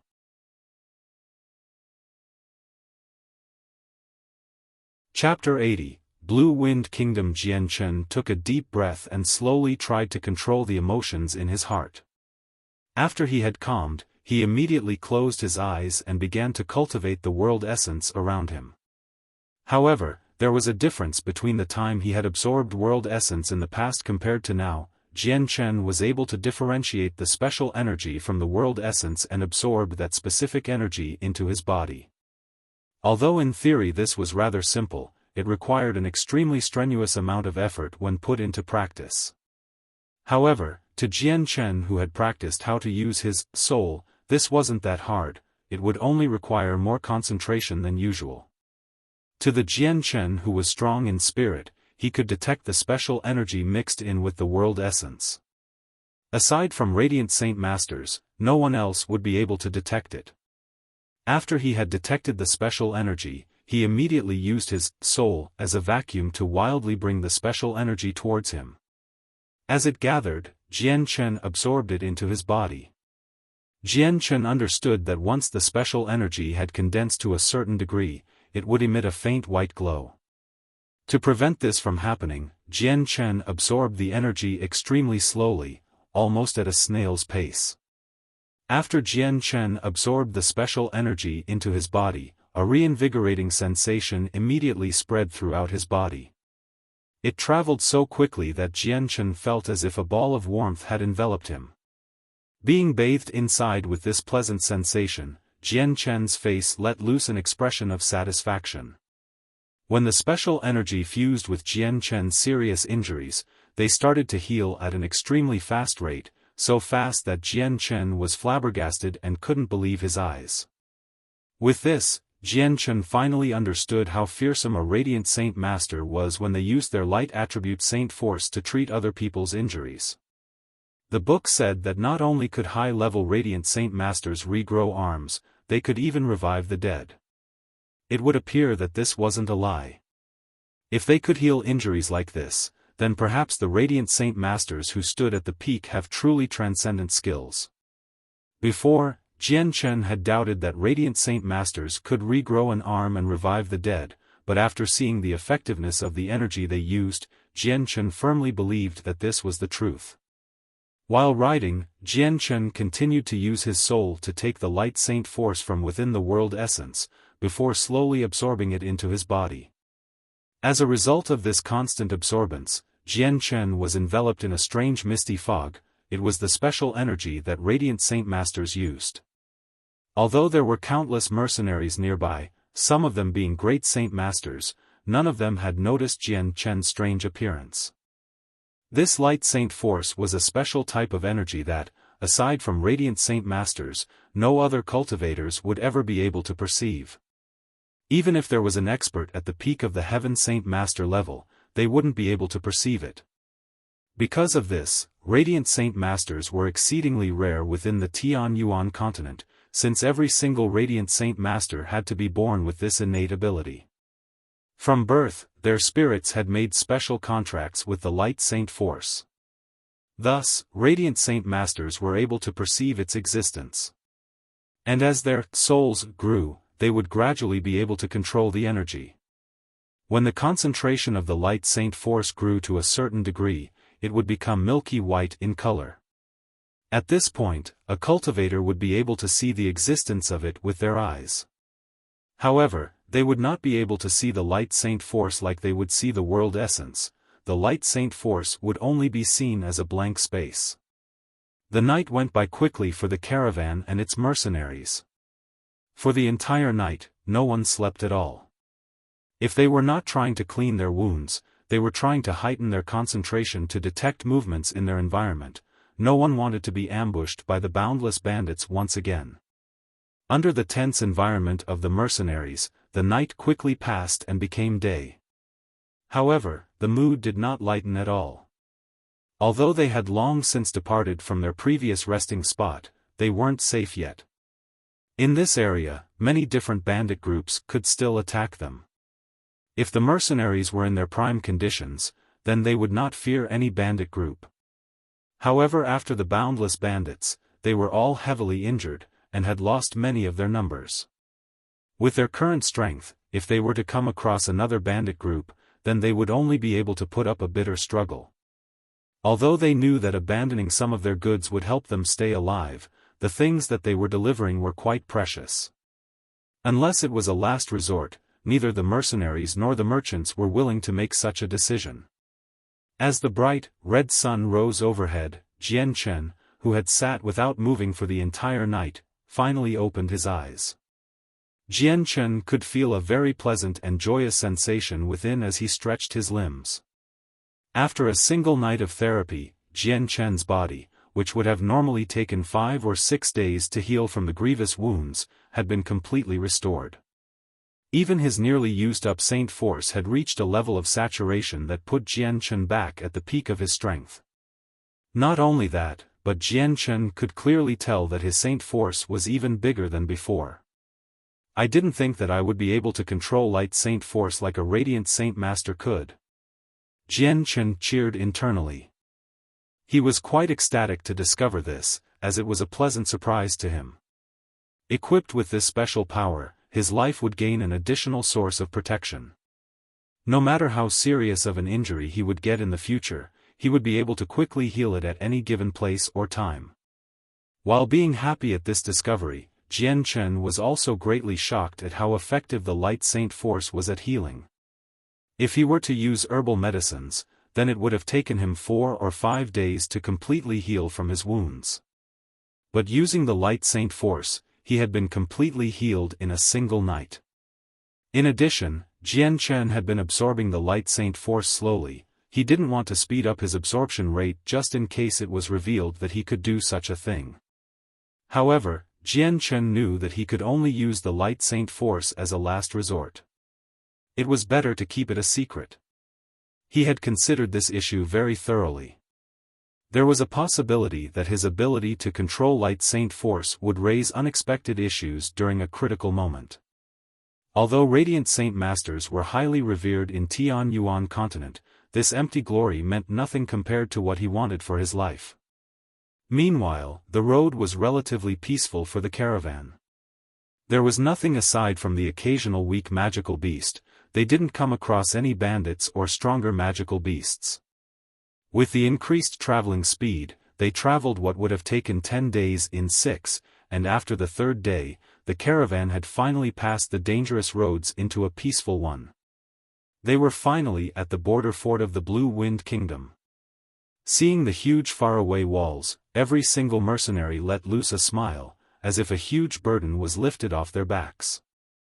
Although they still had a ways to go, the usually unruly road seemed relatively peaceful.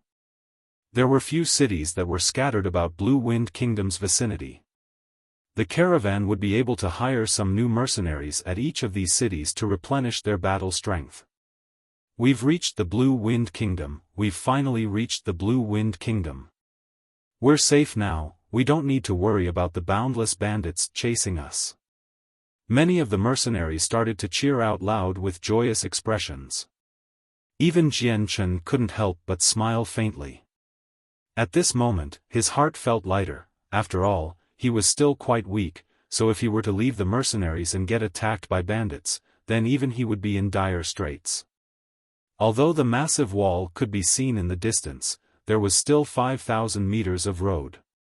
On the way, many people and caravans could be seen traveling about. The caravan finally arrived at the gates to the border fort. However, a guard soldier blocked their path. "Halt, where did you all come from?" he asked as his eyes swept over to look at the head merchant representative. This type of event was already prepared by the merchants, who immediately had one of the mercenaries negotiate with him. At the same time, the mercenary flashed a few glittering, golden things, and carefully placed them into the guard's outstretched palm. The guard inspected the items in his hand closely before smiling widely at him. With a wave of his hand, he said, "You may enter."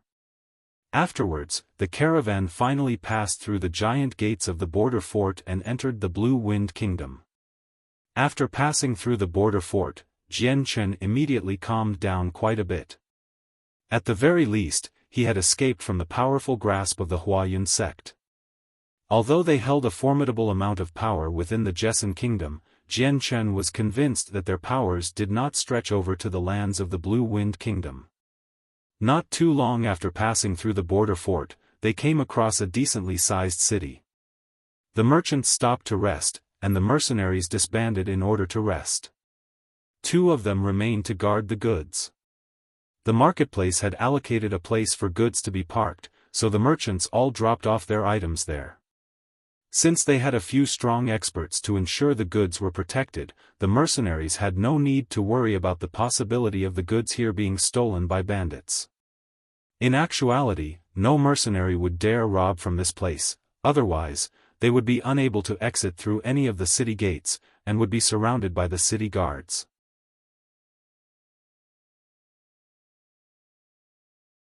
Chapter 81, Zim Zam Zupidi Wu. After storing away the merchandise, the mercenaries went off to enjoy their free time, and the merchants went to reorganize their military strength. After spending many days and nights constantly rushing without stop, everyone was tired. So the moment they were disbanded, they immediately headed towards the nearest inn and started to sleep. Those who were injured headed off to a place to heal their injuries. Jian Chen tied his horse to the stable area and looked around, only to see a single person wearing regular clothes standing around. After another sweeping glance, he quickly walked towards that person. Arriving behind the person, Jian Chen whispered, "Mu Yun, your battle skill is already known to many mercenaries. Take advantage of this opportunity, and quickly leave. Otherwise, I fear that they might try to do something to you." Hearing Jian Chen, Mu Yun turned his head around and smiled at him, "Don't worry. If they want to take my battle skill, they'll find out that it won't be that easy to do." Jian Chen frowned as he looked at Mu Yun carefully. "If it's like that, then I won't speak of it anymore."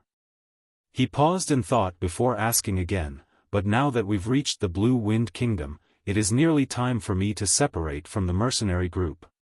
From this road on, we will no longer be walking the same one. Brother Mu Yun, please take care of yourself."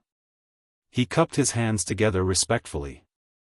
Although Mu Yun and him had only just met, they were on good terms with each other. Plus, Mu Yun had revealed his secret battle skill for the sake of rescuing Jian Chen, so in his heart, Mu Yun was a decent guy. However, this wasn't enough for Jian Chen to consider him a good friend. "You take care of yourself as well."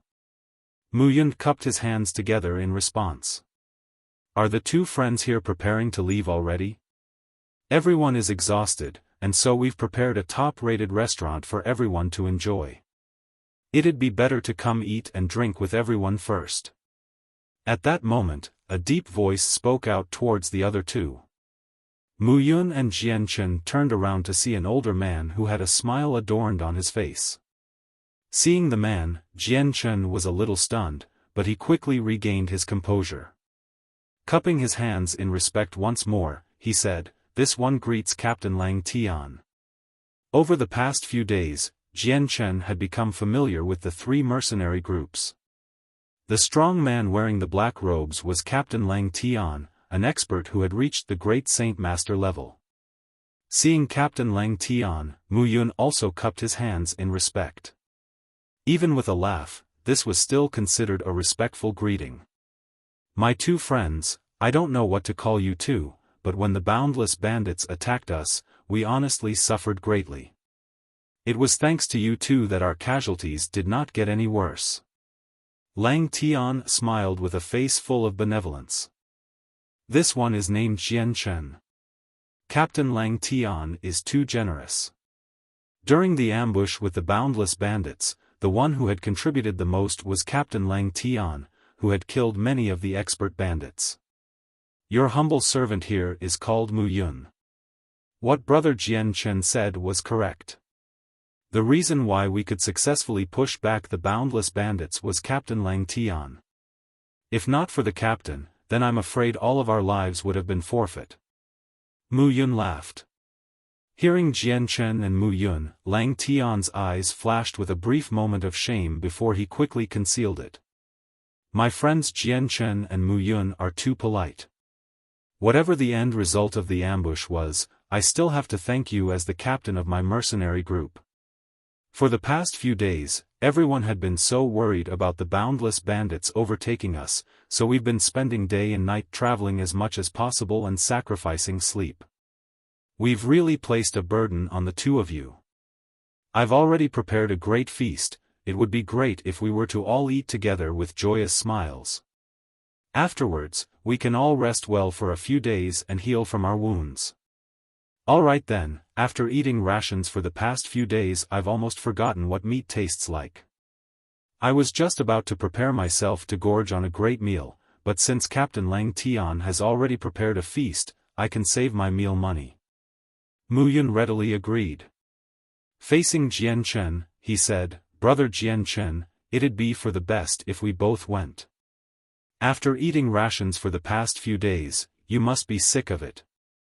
Jian Chen shook his head gently. "I appreciate Lang Tian's kindness towards this one, but I have some important matters to attend to. I will have to leave immediately and won't be able to accompany everyone. If I have offended Captain Lang Tian, I beg for forgiveness." Lang Tian looked regretful at that, but he didn't continue to try and persuade Jian Chen into staying. Cupping his hands together, he said, "If Brother Jian Chen has some important matters to attend to, then this one won't hold brother up any longer from his business." After Jian Chen bid farewell to Lang Tian, he immediately left the area. Now that he had separated from the mercenary group, he no longer had any responsibilities. If he wanted to leave, he could leave without notifying anyone. After Jian Chen had left, the black-robed Lang Tian and a few other mercenaries were quietly discussing something within the room of a restaurant. "Caleb, you're sure this mercenary named Mu Yun has a battle skill?" said a white-robed elderly man right next to Lang Tian. He had a head of long black hair that trailed behind his head. His face was bronze in color and had many fierce-looking wounds on it. Since there was still blood on some of his wounds, one could tell which wounds were new and which were old. "Yes, Captain by Fei Yun."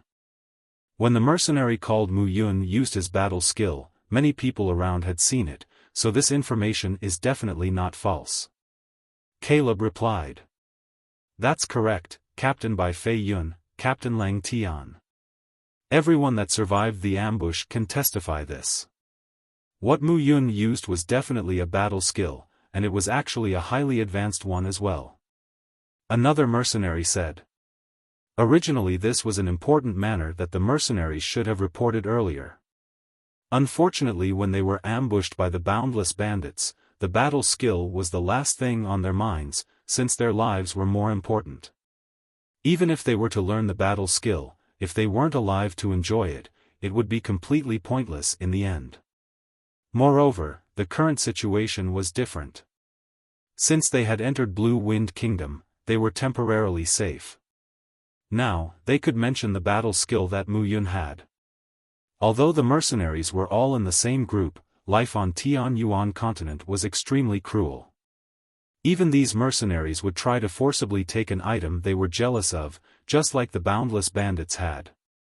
Such circumstances happened all the time in Tianyuan continent. Hearing these two mercenaries talk, all the other mercenaries in the room frowned. The white-robed man looked at Lang Tian and said, "Captain Lang Tian, what do you think about this situation?" Lang Tian knit his brows together in contemplation before slowly opening his mouth. "I am sure Mu Yun knows that his battle skill has been leaked to all of the mercenaries. But what I don't understand is that with his great saint strength, why did he not run away at the first chance he had when he knew that his battle skill was leaked? Could it be that he believes we won't make a move against him? Taking a step back, even if he trusts us, could it be that he isn't worried about us trying to force the battle skill out from him? This would bring him an endless amount of trouble, possibly to the point of losing his life." Lang Tian analyzed. Although he looked to be a straightforward person, he certainly wasn't a stupid person. So that means either the mercenary called Mu Yun is just some mindless idiot, or he is relying on some type of support that makes him so fearless. The white-robed middle-aged man muttered to himself. Hearing this response, Captain Lang Tian asked, "I was previously in contact with Mu Yun. In my opinion, Mu Yun isn't a mindless idiot. He's a veteran mercenary that has experience. How could someone like that commit such a fatal mistake? Does anyone know where that Mu Yun came from?" The white-robed middle-aged man continued. "That Mu Yun joined us midway, and is of the same occupation as us. I don't know the exact details though. After all, almost all solo mercenary planning on a long journey will join a caravan, and guarantee that the trip will go smoothly. We can't really question people like that." A middle-aged man responded. He wore a long, cyan robe, and his face was slightly pale. If Jian Chen were here, he'd immediately recognize that this man was the one who had agreed to let him join the caravan back in Jessen Kingdom. The mercenaries in the room all grew silent. After a while, one of the mercenaries finally couldn't hold back anymore, and said, "Captain, are we doing it or not? If we succeed in obtaining this battle skill, then we'd gain quite a bit of wealth.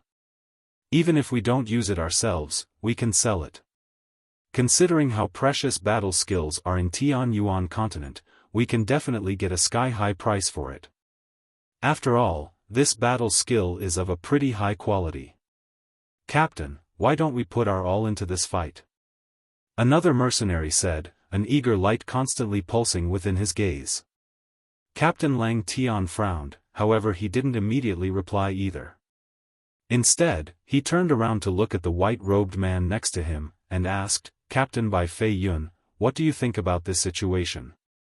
The white-robed middle-aged man called Bai Fei Yun knit his brows. A light flashed in his eyes, and it seemed as if he was hesitant to reply. After contemplating for a while, Captain Bai Fei Yun finally said slowly, Captain Lang Tian, I'm sure that you still remember the battle we had against the experts from the Boundless Bandits a few days ago, and how at the end, a mysterious expert secretly aided us, right? He said in a serious tone. Hearing Captain Bai Fei Yun's words, the expressions of a few of the mercenaries that hadn't known the situation clearly changed. Aside from the 5 that had returned, nobody else knew about what had happened earlier. Originally, these mercenaries had naturally assumed that the experts from the Boundless Bandits had been killed by their own elite captains. However, it seemed that the circumstances were completely different. Captain Lang Tian was slightly moved by this, and said in a voice heavy with emotions, Of course I remember. If that mysterious expert hadn't helped from the darkness, I'm afraid that we wouldn't have survived the ordeal.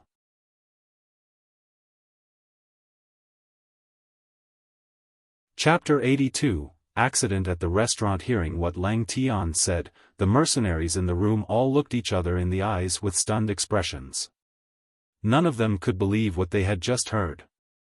Lang Tian continued to say, Captain Bai Fei Yun, I am guessing that you suspect the mysterious stranger and Mu Yun are working together. Bai Fei Yun nodded. If it were not for the fact that Mu Yun had leaked his battle skill at the same time the mysterious stranger showed up, I would not have linked them together. There's logic in your words. Lang Tian said. If Mu Yun is really working with the mysterious stranger, then we definitely cannot make a move on him. Otherwise, we would be in grave danger if we were to run into the mysterious stranger. That mysterious stranger would definitely be able to wipe us out with ease. Bai Fei Yun said. Send the order that Mu Yun is not to be touched, and that everyone must pretend that they saw nothing. After he bid farewell to Mu Yun, Jian Chen took a stroll in Black Wind City. While it wasn't a big city, it was close to the border fort. So for that reason, all 4 directions of the city were filled with the bustling traders and travelers, as well as caravans with mercenaries. After arriving not too far away from the mercenary union, Jian Chen walked into a nearby restaurant since it had been a long time since he had last eaten meat. He had been rushing for so many days that the taste was almost forgotten to him. After eating and drinking to his heart's content, Jian Chen was led to his room by a waiter. Sitting on the bed, Jian Chen took out some Class 1 monster cores in order to cultivate.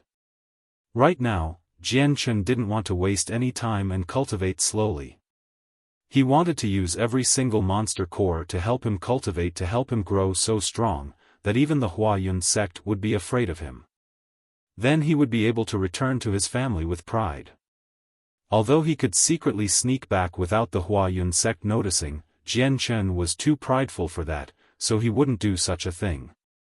The energy within the monster cores was rapidly being drained away at a frightening speed and being absorbed into every single pore of his body. However, Jian Chen could only absorb the 1% of the massive amount of energy, while the other 99% was absorbed into his dantian. The 2 glows inside his dantian were like bottomless pits that absorbed all of the energy without a single change. When it came to his dantian, Jian Chen couldn't do much since it wasn't under his control. Although the 2 glows within his dantian were taking up all of the energy, what made Jian Chen happy was that his absorption speed was much faster than before. Even his cultivation rate was slightly faster, which comforted Jian Chen just a bit. During the next morning, the rays of the sun shined down onto the ground as Jian Chen woke from his cultivational slumber. The Class 1 monster core he was holding in his hand was completely devoid of energy. He couldn't help but to laugh bitterly. This consumption rate is too much. I've used up 50 Class 1 monster core in a single night. Even if I still have a few monster cores left within the space ring, I'll be all out in 10 days at this rate. Jian Chen got off of his bed, and moved his feet about. Afterwards, he walked up to the window and looked out at the constant stream of people walking about the main street. He murmured to himself, cultivation definitely cannot be stopped. But if I don't have any monster cores and just rely on absorbing the world essence, the cultivation speed will only be 10% of the normal speed, an undesirable result. It looks like I'll have to think of a way to replenish my monster cores. Jian Chen walked out of the room, and went to the restaurant's lower floor to look for an empty table to sit at. "Customer, what would you like to order?" A cordial waiter welcomed Jian Chen with a smile as Jian Chen sat down in his seat. "A plate of stir-fried flour tiger meat, as well as any 2 side dishes. I also want a bowl of white rice." Jian Chen casually ordered a few dishes. "All right. Customer, please wait for a bit." Sitting at the table in boredom, Jian Chen casually looked around the restaurant. It wasn't that large, and within Black Wind City, it could only be qualified as middle-sized. However, it was currently breakfast time, and quite a few merchants and mercenaries had gathered within the restaurant to eat. The majority of the 30 to 40 tables had been filled, only 5 remained open. The restaurant was extremely noisy, as quite a few mercenaries were speaking loudly to each other, without any consideration for those around them. "Customer, your food has arrived." Without giving much time for Jian Chen to wait, the waiter quickly brought over the dishes that Jian Chen had ordered, and carefully placed them on his table. While Jian Chen ate breakfast, he also listened in on the idle gossip from the surrounding mercenaries. Although the restaurant was extremely chaotic, the mercenaries gathered here had all traveled extensively, and quite a bit of interesting and up-to-date matters could be learned from their words. At this moment, a few mercenaries walked into the restaurant. There was a total of 5 men, 3 of them looked like 20 to 30-year-old youths, while the other 2 looked like 40-year-old middle-aged men. They wore the same cyan-colored robes, and identical silver-colored emblems in front of their chests.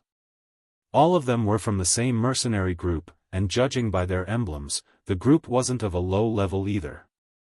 5 people entered the restaurant together. They all looked around for seats, however it was currently the peak hours, and all of the restaurant's tables were already filled. There were no available spaces left. Such bad luck, to think that there are no more seats. A slim, frail youth wearing a cyan-colored robe cursed. A youth stood on one side, his gaze sweeping across the restaurant. It finally stopped on the table that Jian Chen was currently occupying by himself, and he laughed. "Gone ho, who said there aren't any more spots? Look, isn't that a free table right there? Even though it'll be a bit crowded if we all cram into a single table, it's not impossible."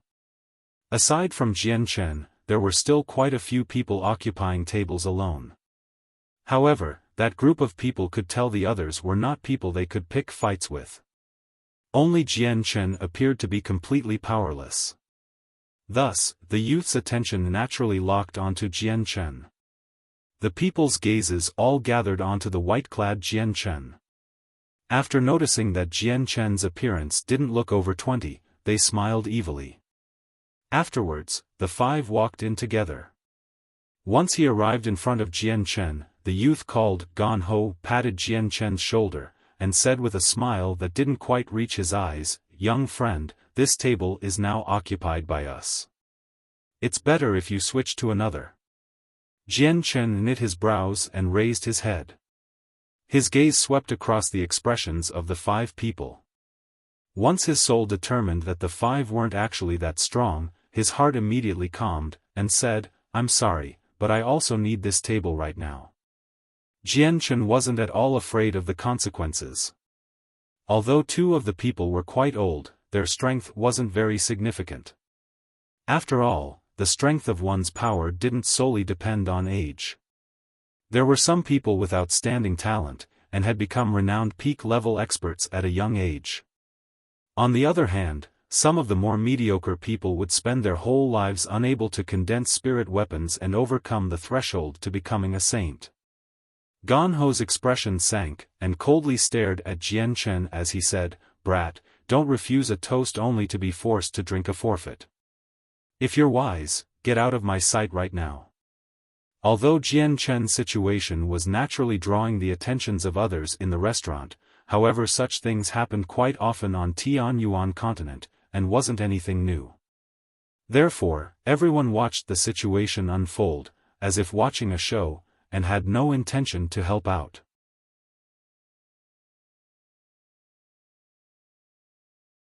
Chapter 83, Desert Mercenary Group. Upon hearing Gan Ho's words, Jian Chen's originally nonchalant face turned into one full of killing intent.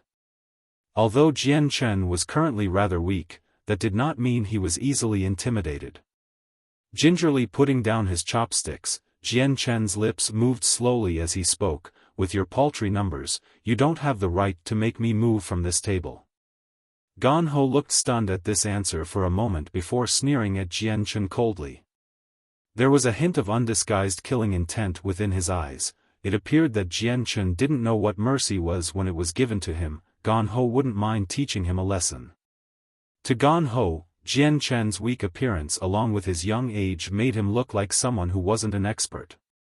"Kid, you really don't know kindness when it's handed to you, so why don't you let brother Gan Ho teach you a lesson? Be sure to remember it." He immediately swung out with his palm towards Jian Chen's face. His palm was traveling so fast, that before it had even reached its destination, a fierce palm wind blew across Jian Chen's hair. This signified that Gan Ho's hand was not lacking in strength at all. Jian Chen's eyes flashed dangerously as his right hand grabbed onto the chopsticks and stabbed into Gan Ho's outstretched palm. Jian Chen's right hand moved so fast that no one could see his movements. Before Gan Ho could even react, Jian Chen's right hand had already made contact with Gan Ho's palm. All people could see was Jian Chen's chopstick stabbing deeply through Gan Ho's palm, piercing through it as easily as if it were a hot metal knife cutting through butter. Ah! The intense pain from his palm caused Gan Ho to cry miserably as he held his injured hand. His screams echoed throughout the restaurant, causing everyone to hear him clearly. Immediately afterwards, the restaurant was filled with gasps of shock. What happened was very different from what they were expecting, causing everyone to look at Jian Chen in surprise. However, those who were slightly more discerning saw Jian Chen use a single chopstick to stab through Gan Ho's hand. Their faces became heavy and hardened. The following looks towards Jian Chen also slightly changed. Quite a number of them carried deep shock. To use a flimsy wooden chopstick to stab someone's hand, just how strong did someone have to be to do that? At the very least, no one in the restaurant would be able to perform such a feat immediately after stabbing Gan Ho. Jian Chen's right leg lashed out and connected with Gan Ho's chest. The kick had sent Gan Ho's weak body flying back 3 meters before he crashed into a table and pitifully fell to the ground. The mercenaries who had been sitting at that table quickly left the area to avoid getting involved. Although Jian Chen did not seem old, the strength he demonstrated, as well as the vicious way he had dealt with things, intimidated many people in the restaurant. After this display, the few mercenaries who were eating at that table naturally didn't dare to offend Jian Chen over such a small matter. Seeing Gan Ho's end, the 4 other mercenaries that came with Gan Ho immediately looked on with disbelief. Although their expressions recovered afterwards, they looked at Jian Chen with eyes full of cold murderous intent. "To think you're picking a fight with the desert mercenaries, you must be tired of living," one of the youths shouted angrily. A giant sword appeared in his hand, and he immediately shot towards Jian Chen. Jian Chen gave a hidden smile then snorted quietly. In an instant, the silver-white sword with the words, "Light Wind," engraved on it appeared in his own hands. The Light Wind sword was Jian Chen's sword in his previous life. During his time as a wanderer, his sword had gained a fearsome reputation that every martial artist knew of. And within this new world, he was still using an identical light wind sword, Jia Chen's feelings towards his sword were very deep. The moment the light wind sword appeared in Jian Chen's hands, it immediately transformed into a streak of silver lightning under Jian Chen's control, and flew at the other man at an inconceivable speed. Before the youth's sword could even get halfway towards Jian Chen's sword, it had already stabbed towards the youth's throat with a demon-like speed. The point of the sword halted right at the moment of contact on the outermost layer of thin skin at the throat, causing some blood to slowly drip down his throat for everyone to see clearly. Feeling a tinge of pain from his throat, the youth's expression became deathly pale in an instant, completely drained of blood. Sweat began to gather, covering his whole forehead in the blink of eye. He made a great effort to keep the great sword in his hand frozen in midair. His body was locked into a firm posture, as he didn't dare to move even a single inch. The youth's appearance looked as if a mysterious force was keeping him locked in place. Seeing how nobody knew when the silver sword had appeared at the youth's throat, the clamor around them had descended into a strange silence. Everyone's eyes went wide as they looked at Jian Chen wield his light wind sword. No one could believe what had just happened. In regards to how the sword arrived at the youth's throat, only 2 or 3 people in the restaurant had caught a glimpse of the sword traveling through the air. Most of the people there weren't even able to see the flash of silver, and only saw the point of the blade appear before the youth's throat. It was as if time had stood still as everyone held their breaths. After a while, the sounds of everyone inhaling cold breaths could be heard breaking the silence of the restaurant. At that moment, everyone was looking at Jian Chen with expressions of surprise. As for the youth who was being held at sword point, he didn't dare move. His fear was that if he were to move, the sword would pierce into his throat. "My fellow brother, please stay your hand. We are part of the desert mercenaries, and this was our fault. I hope that you'll let our companion go." A middle-aged man spoke with some moderation and showed a face full of sincerity. Hearing this, Jian Chen's gaze shifted towards the middle-aged man who spoke. After a brief moment of hesitation, he slowly lowered the light wind sword in his hand and said to the youth, "Scram." Hearing Jian Chen, the youth that was held at sword point glared at him with an indignant expression for a brief second. But owing to the fact that he just escaped a disaster, he didn't dare to say a single word. The light wind sword disappeared from Jian Chen's hands as his gaze coldly swept across them. He then pulled out a single gold coin and placed it at the table. "Waiter, this is for the meal," he stated flatly before exiting from the restaurant. After such an event, Jian Chen didn't wish to stay there any longer. Since he had already eaten and drank, he was content.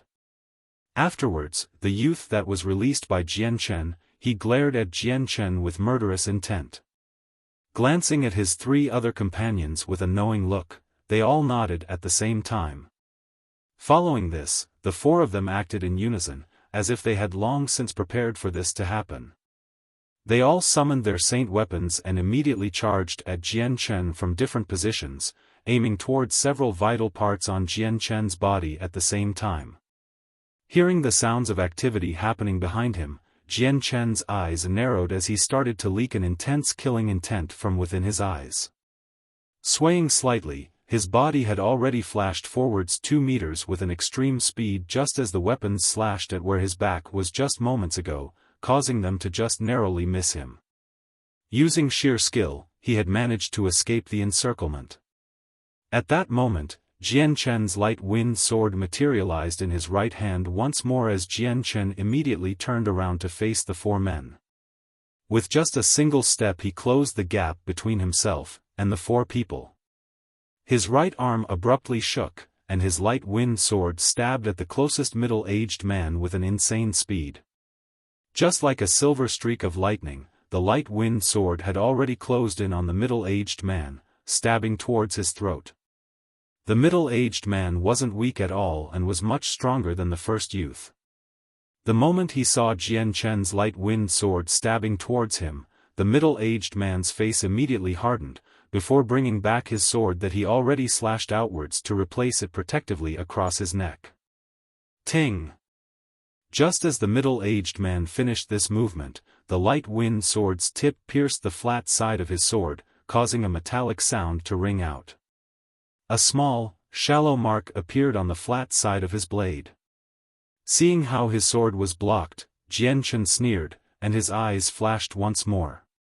The next moment, the light wind sword had a hazy glow burst out from the blade.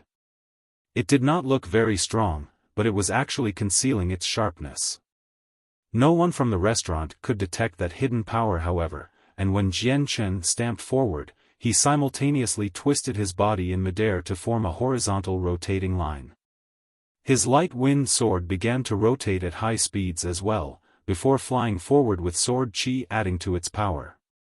Hisses. An unpleasant sound echoed throughout the restaurant as the light wind sword began to rotate at a lightning-quick speed. That violently strong penetrating power bore a 2-finger-wide hole through the man's sword like a hot knife through butter, leaving behind a deep cavity through the sword. Entering through the cavity and under the disbelieving gaze of the middle-aged man, Jian Chen's sword pierced deeply into his throat. Jian Chen landed gracefully on his toes as he pulled out his sword from the throat of the middle-aged man. Without stopping, he moved towards the other three before they could react, and with another silver flash of his sword, he stabbed at the youth who had originally attacked him. AI. Against the extremely fast movements of Jian Chen's sword, the first youth was far too weak to do anything to resist. Before he could even react, the light wind sword had already pierced through his neck, spilling blood everywhere. Before anyone could even take a breath, Jian Chen had already killed 2 people with extreme haste. This type of speed was absolutely unimaginable to everyone watching. Even after killing 2 people, Jian Chen showed no change in emotions. Instead, he stared at the remaining 2 people and his sword abruptly shook again. But as he was about to set forward to kill the 2, unimaginably, they immediately recalled their saint weapons. They began to kowtow onto the ground while crying out loudly, "Spare our lives, O great swordsman! Spare our lives! We beg of you to spare us, we will never bear our weapons towards you ever again."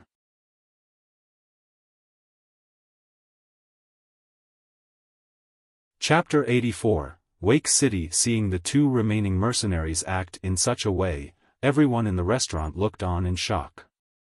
Not long after, their expressions changed to a, just as expected, attitude. There were all sorts of people in Tianyuan continent. Some would rather lose their lives than to bow their heads and admit their errors. Others only clung onto their lives and were scared of death. These people would sooner sell off their brothers, and even their friends, when their lives were threatened. Jian Chen slowly lowered his sword, the point of the sword now faced the ground. Staring coldly at the 2 people begging for their lives, Jian Chen's brows furrowed as he gazed at the 2 with contempt. When it came to people who were afraid of death like this, he was disgusted by them. Upon seeing Jian Chen lower his sword, the 2 mercenaries that were kowtowing really thought that he was letting them go, and they smiled in relief. But before they could be happy for too long, a single phrase made the smiles on their faces go rigid. "I had already let you go before, but it's a shame that you didn't cherish it. The time for forgiveness is over." A cold and indifferent voice came from Jian Chen's mouth. Just as he finished talking, his right hand burst into motion, appearing like a hazy shadow. Immediately sweeping forward with an extreme speed, the light wind sword transformed into a silver streak, stabbing the 2 people. The light wind sword moved so fast that the 2 people didn't even get a chance to react. Slashing gently across their necks, small lacerations could be seen, and large amounts of blood began to pour out, dyeing their necks red. If the 2 mercenaries had wanted to resist while Jian Chen wished to kill them, he would have had to expend a little more effort, and they could possibly have even escaped from Jian Chen if their luck was good. Unfortunately, they had already been intimidated by Jian Chen's might, which had been demonstrated when he killed their 2 companions with a lightning-fast speed. This blew away any notions of running away or resisting, making it easier for Jian Chen to kill them. After effortlessly killing the 2, Jian Chen turned around to look at the last terrified mercenary. Like a shining beam of light, the light wind sword slashed at his neck as well. The 5 members of the desert mercenaries had all been killed by Jian Chen before anyone could breathe more than a dozen times. Jian Chen didn't react at all to the 5 deaths. Instead he pulled out a few gold coins from his space belt and placed them on the table. These gold coins are for you to clean up this place. With that, Jian Chen left the restaurant unhurriedly. The Tianyuan continent was a cruel place where disputes and murders ran rampant. So murder was a common thing that everyone was used to. Even though a murder had happened within the restaurant, the other customers wouldn't care. As long as they weren't involved, they would treat it as a good show to watch, without it having any effect on their appetites. The other customers watched Jian Chen leave and the entire restaurant descended into an odd silence.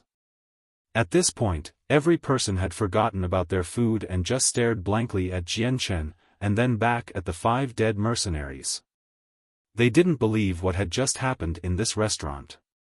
For a while, the odd silence permeated the restaurant before a loud sigh of admiration could be heard. What a fast sword, they couldn't even react to it.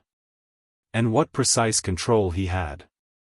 I've traveled the Tianyuan continent for many years and never have I ever seen anything like that. A middle-aged man wearing blue robes said. He was one of the few that could catch a glimpse of Jian Chen's movements.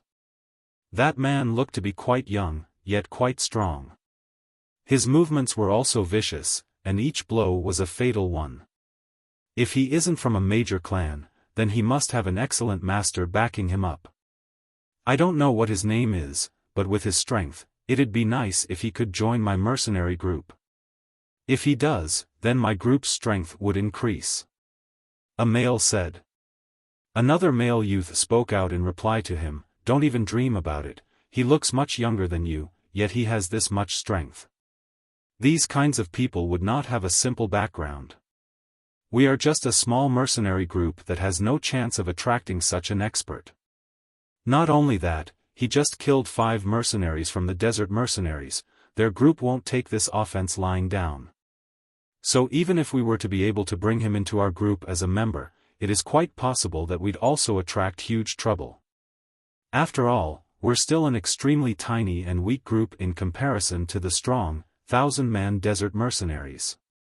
After leaving the restaurant, Jian Chen arrived at the mercenary union in order to find a mission to protect some caravans. Since they were all going to cities that were close by, Jian Chen could take these missions despite his low mercenary level. Wake City was a 3rd-class city, but despite its ranking, the city walls were on par with a 1st class. This was because the nearby mountain range was filled with many strong magical beasts. Those magical beasts would often raid the city with an all-out frontal assault, so while Wake City wasn't very large and could only be considered 3rd class, the citizens had constructed an extraordinarily strong and secure wall to protect themselves from the magical beasts. In the afternoon, the fierce sun started to release a strong glow, and that intense illumination prevented everyone from lifting their heads. Many of the mercenaries on the road had started to squint to prevent their eyes from being hurt by the sun's rays. Outside of Wake City, a caravan group of 200 or 300 people slowly trekked towards the city gates. The weather can go and die, why is it so hot? How can people survive this weather? Within the caravan group, a year-old cursed out loud. Grabbing his water canteen, he ruthlessly chugged away at it. Not too far away from the thirsty man, a youth with simple clothing sat on top of a white horse with a serene face, looking as if he were sleeping. The youth was rather ordinary looking, and had a very common appearance. From his looks, he seemed to be around 20 years old or so. Despite the fact that the scorching sun was currently high in the sky, this youth was tightly wrapped in clothes. The material wasn't very thick, but a normal person still wouldn't be able to take the heat in such a state. The most astounding fact was that there was not a single drop of sweat on the youth's forehead. Compared to the mercenaries and merchants in the caravan that had either naked torsos or were sweating furiously, this youth's appearance was clearly strange. Although quite a few of the mercenaries and merchants had cast peculiar looks towards the youth, they didn't attempt to strike a conversation with him. This youth was Jian Chen. Jian Chen slowly opened his eyes and indifferently looked at the large city wall in front of him. During the past 2 days on the road, he had followed the caravan and finally arrived at Wake City. Jian Chen had specially chosen Wake City as it was a good place for himself to stay. He planned on living in Wake City for a period of time. That way, he'd be able to diligently improve his strength by a whole new level with the help of monster cores from the nearby Magical Beast mountain range.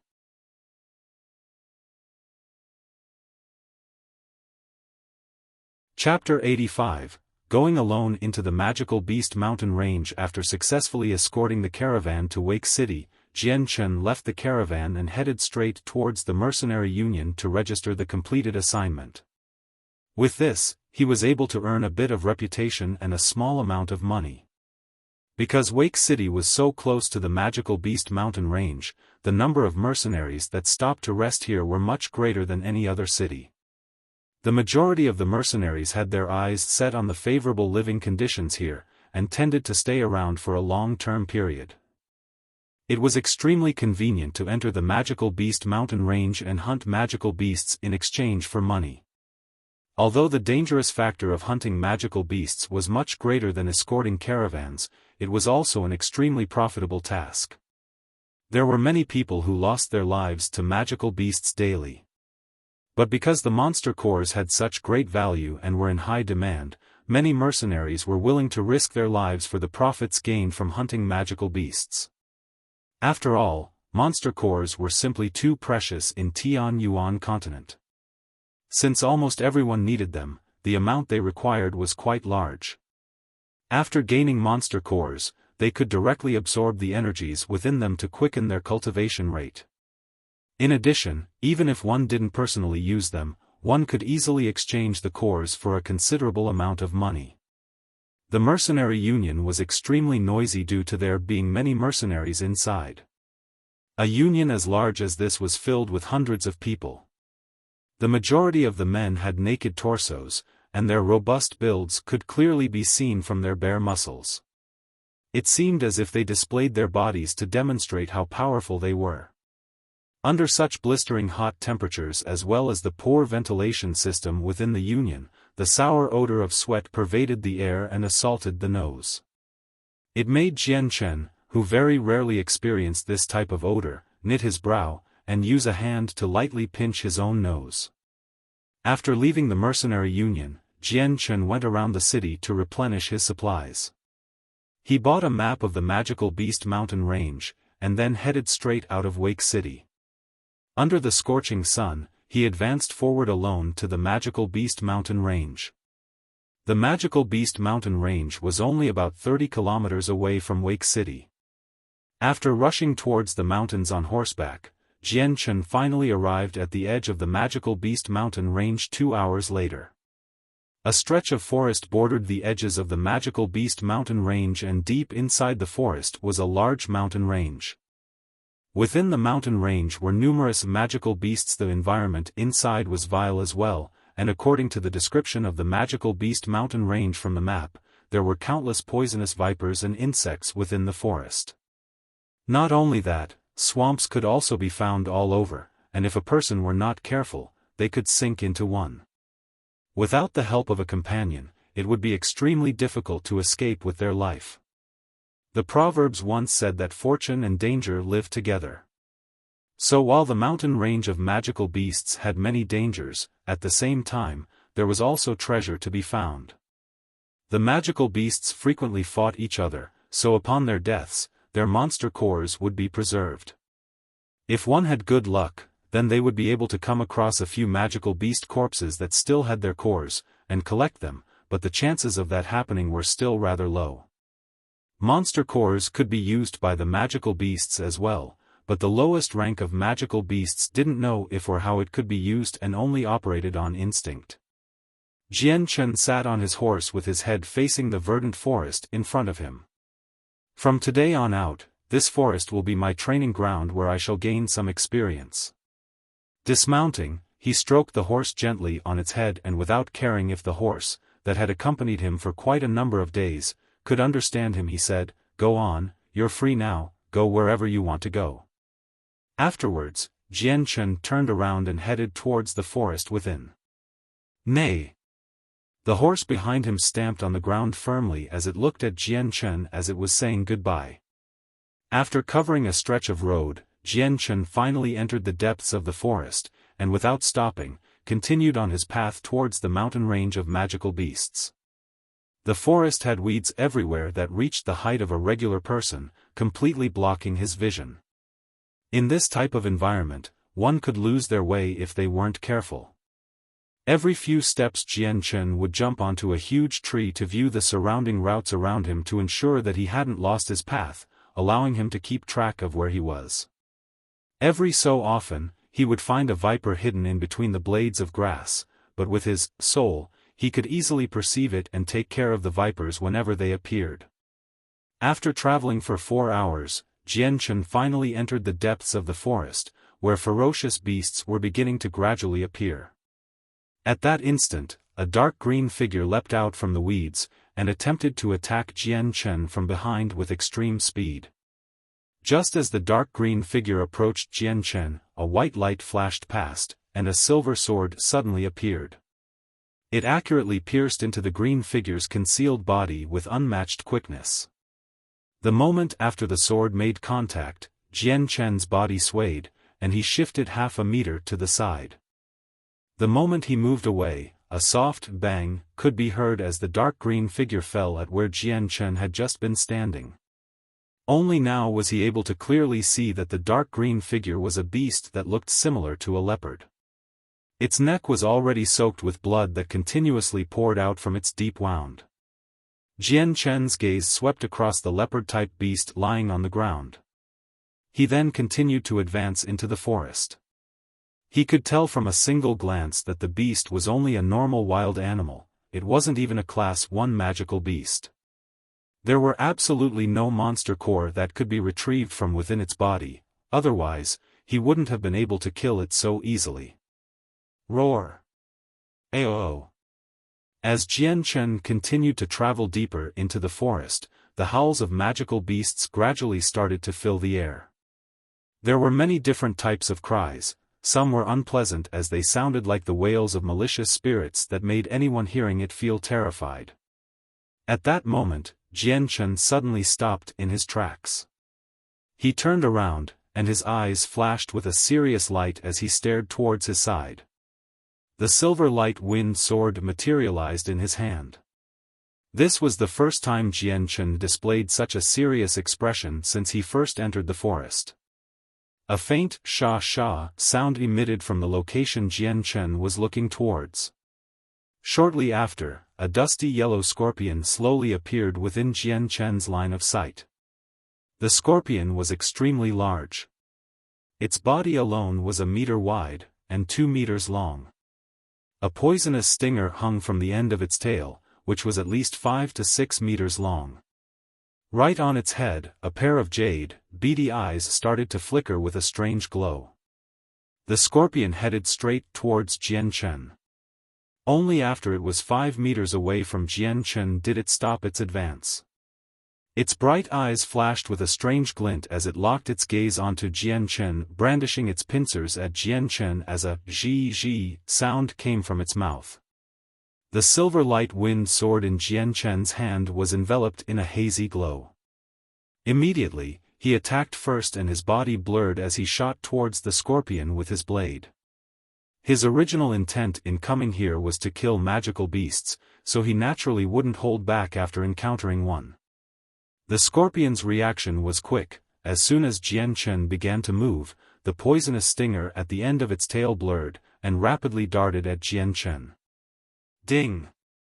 Jian Chen's light wind sword simultaneously shot out towards the scorpion's poisonous hook. As the two made contact in midair, a clear sound that was similar to metal striking metal rang out. The collision generated a powerful aftershock that caused both Jian Chen's light wind sword and the scorpion's hook to recoil backwards. With only a slight sway of his body, Jian Chen had already retreated back quite a few meters. He looked at the poisonous stinger of the large scorpion in shock. The hardness of it had surpassed his expectations. Jian Chen reckoned that even a superior type steel could not compare to this scorpion's stinger. Moreover, the power that it contained was immense. After a single collision with it just now, Jian Chen's arm had already begun to feel numb. The scorpion in front of me should be a Class 2 magical beast. Jian Chen muttered to himself as he fixed his bright eyes on the scorpion.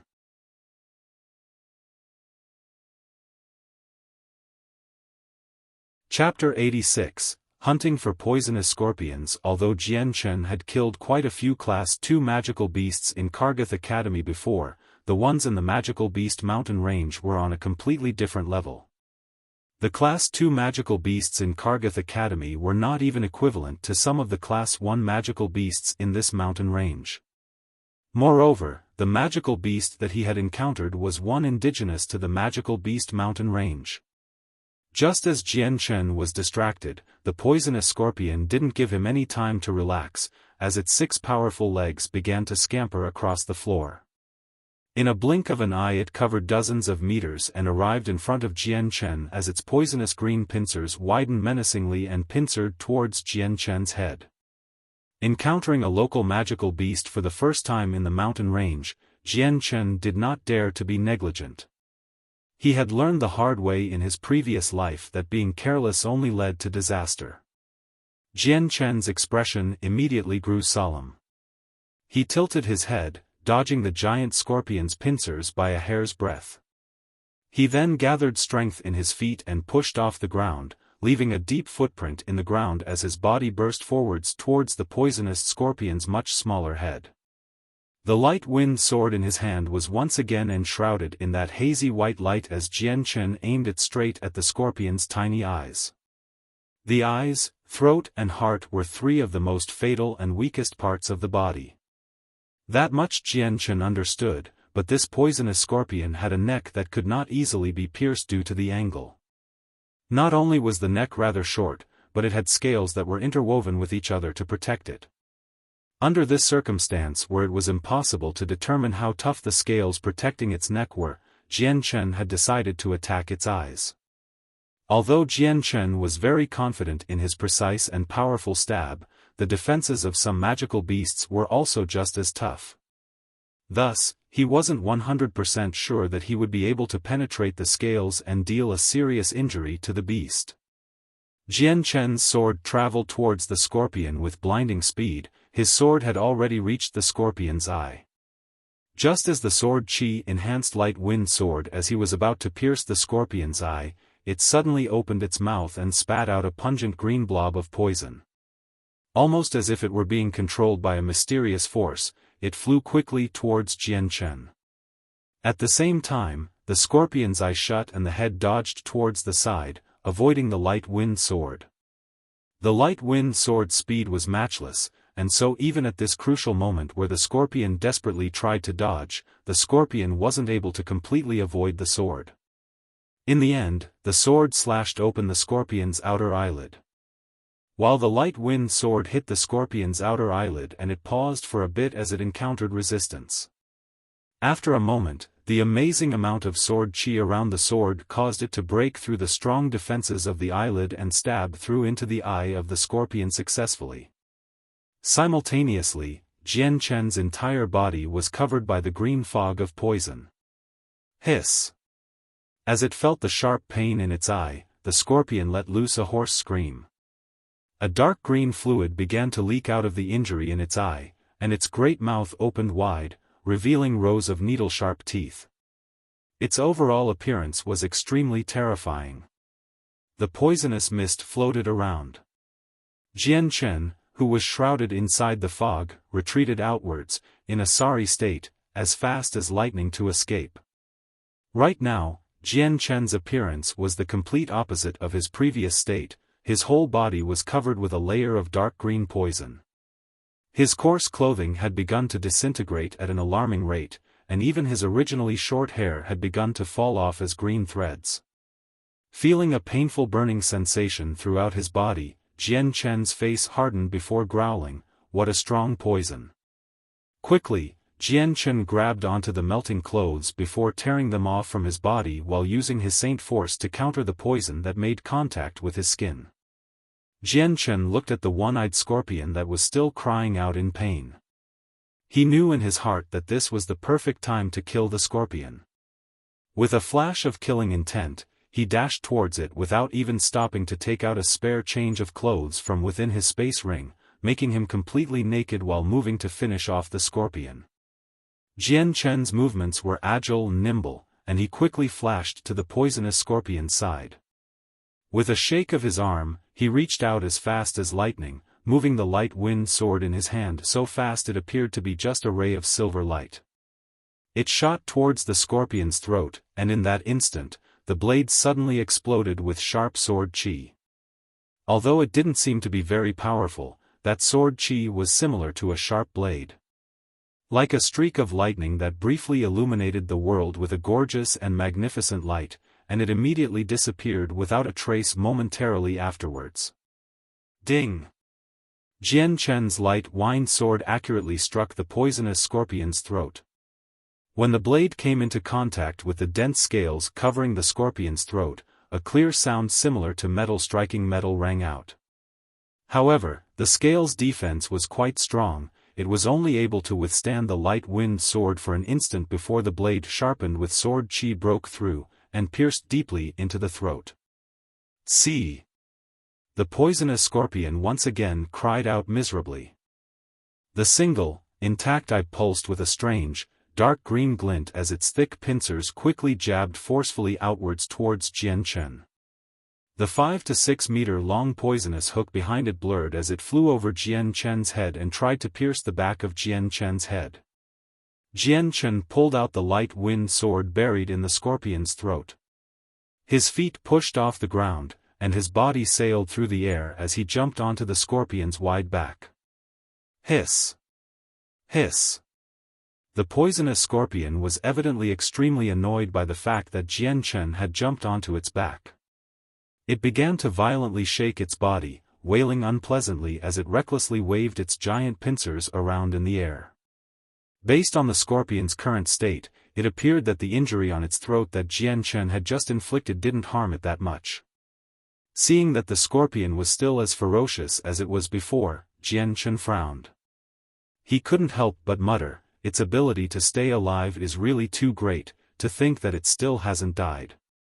Because the scorpion's body was so massive, Jian Chen once again realized how limited his strength was.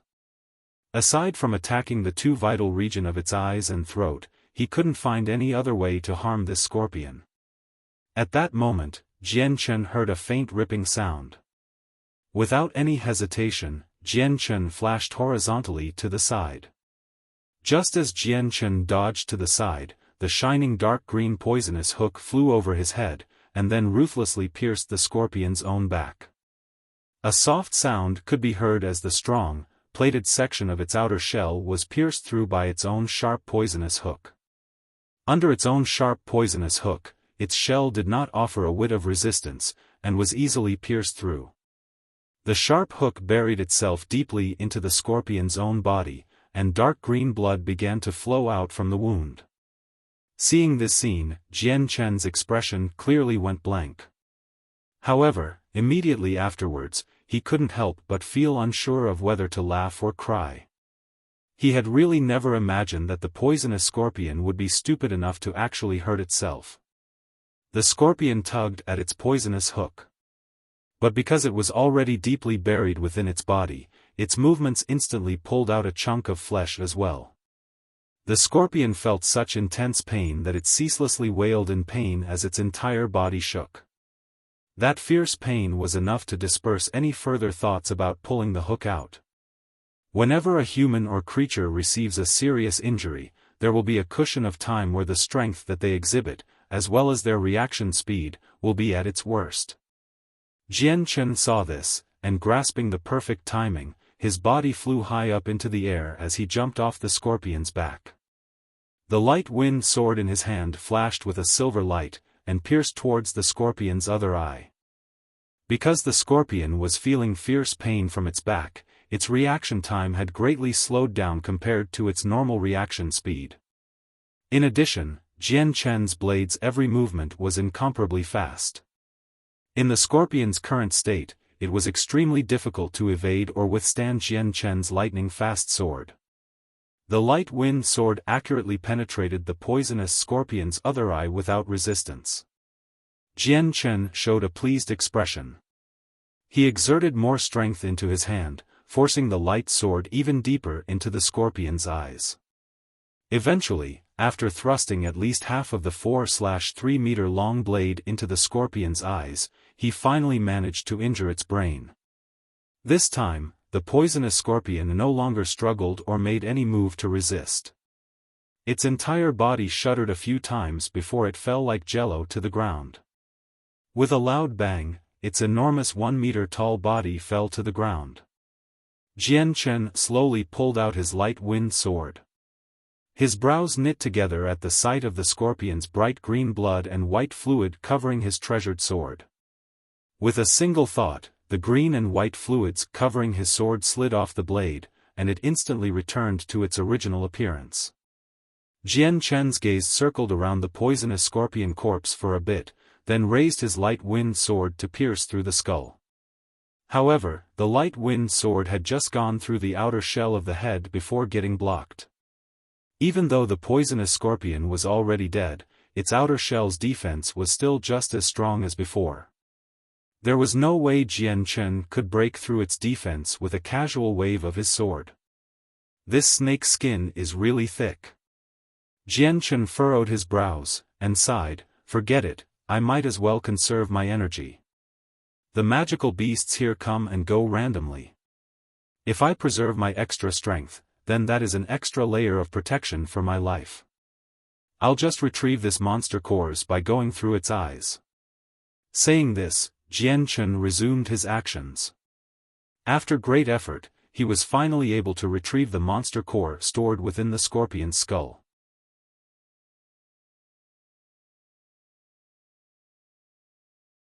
Chapter 87, Surviving in the Mountain Range. Looking at the thumb-sized monster core, Jian Chen couldn't help but smile. It really was a Class 2 monster core. Look at the purity of the energy inside. Not only that, this Class 2 monster core is much better than the ones I found at Kargath Academy. It really is true that the magical beasts in the Magical Beast Mountain Range are stronger than the ones in the Kargath forests. After collecting the monster core, Jian Chen lowered his head to look at his body that was now dark shade of green. However, his body wasn't injured at all. Since he had been refining his body since he was young with the special techniques from Azulite Sword Law, his physique was really strong. So even though the poison caused his body to feel some pain, it couldn't get past his skin and enter his body. The majority of the damage was being counteracted with his inner saint force. So while his entire body was tainted with a green poison, the only symptom he felt was a slight burning sensation. Jian Chen looked around himself and listened attentively. There probably isn't a water source here, so I won't be able to wash this off. I guess I'll have to handle this roughly. Plucking a few tree leaves, he began to wipe off the excess venom while pulling out a new change of clothing from within his space belt. Although this place was extremely large and there wasn't anyone around, Jian Chen had no hobby of walking around naked. After changing his clothes, Jian Chen walked away from where the carcass of the scorpion lay without a care at all for it. Although magical beasts had many important parts that could be harvested and sold off for a high price, this scorpion was just a Class 2 magical beast. If he were to sell this, he wouldn't be getting much since it wasn't a precious type of material. Plus, Jian Chen had plenty of purple coins to spare, so him today did not care for such a little sum of money.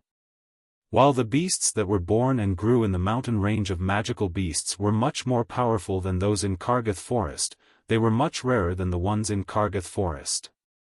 After all, while the mountain range of magical beasts may not be the largest in the Tianyuan continent, it was still vast in its own right. The magical beasts in the mountain range were all scattered about, so meeting a magical beast was not impossible, but rather quite rare. For the entire day Jian Chen slowly walked deeper into the mountain range. By nighttime, he had only seen 2 magical beasts, excluding the previous Class 2 poisonous scorpion. These 2 were both Class 1 magical beasts. The moon was hanging high up in the sky and basked the earth with its lunar glow. However, it did not reach into the forest where darkness reigned supreme, so one couldn't even see their fingers if they stretched out their hand in front of their faces. With the abundant amount of leaves covering the forest, the weak lunar lights wouldn't be able to penetrate through onto the ground below. Meanwhile, on a flat piece of ground, a large bonfire burst into life and lit up the night with its dancing flames. Jian Chen knelt by the bonfire with a stick in his hand as he slowly cooked a piece of meat that was speared through. Slowly, the meat began to caramelize as the fat began to slowly drip off onto the fire below, sputtering it out. After eating his fill, Jian Chen pulled out a unique-smelling herb from his space ring and sprinkled it on the surroundings. This herb was one of the few things that every mercenary entering the forest would need to prepare. Before resting, if one were to sprinkle this herb in his surroundings, it would be able to repel the majority of poisonous creatures from disturbing him. Of course, this medicine was only useful towards normal animals, and had no effect on magical beasts. After using the herb, Jian Chen immediately leapt onto a nearby tree. Sitting cross-legged on a slightly flatter branch, Jian Chen took out another faintly sweet-smelling herb from within his space ring and started to sprinkle it on his body. This white-colored herb was very effective in suppressing one's qi, preventing his qi from escaping, which might attract any kind of wild beasts while he was sleeping at night. After all, both the wild animals and the magical beasts in this mountain range had extremely acute senses of smell. Although this powder wouldn't be able to completely hide Jian Chen's qi, it could at least conceal it from the senses of normal animals. The mountain range had many magical beasts as well as wild animals. The reason why wild animals were called so was because they had no monster core within their bodies. Wild animals were also not as strong as a Class 1 magical beast, similar to humans that hadn't yet manifested their saint weapons. Although the wild animals weren't strong and anyone who dared to enter the mountain range of mystical beasts could easily kill them, when it came to cultivating or sleeping at night, no one would want to be bothered by a wild animal. Therefore, practically every mercenary who entered the mountain range or slept outdoors overnight would be prepared, and bring a good amount of this type of herb. After the safety preparations were complete, Jian Chen took out a big handful of monster cores and distributed them between his 2 hands. Jian Chen slowly closed his eyes and began to absorb the energy from the monster cores. The energy from the monster cores started to flow out at an extremely terrifying speed towards Jian Chen, before funneling into his body via his pores and nostrils crazily. This absorption rate naturally placed a slight burden on Jian Chen, causing his pores to feel a slight ache from expanding. Throughout his entire body, there was no area that did not hurt. Although it was aching a little, this was not enough for Jian Chen, who had a strong willpower, to mind it much. The energy of the monster cores had a berserk element to it.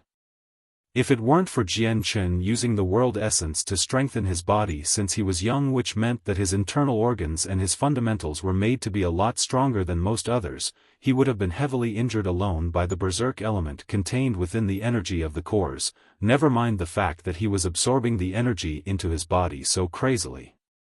Following the absorption of the large amount of energy, the berserk element accumulated inside Jian Chen's body.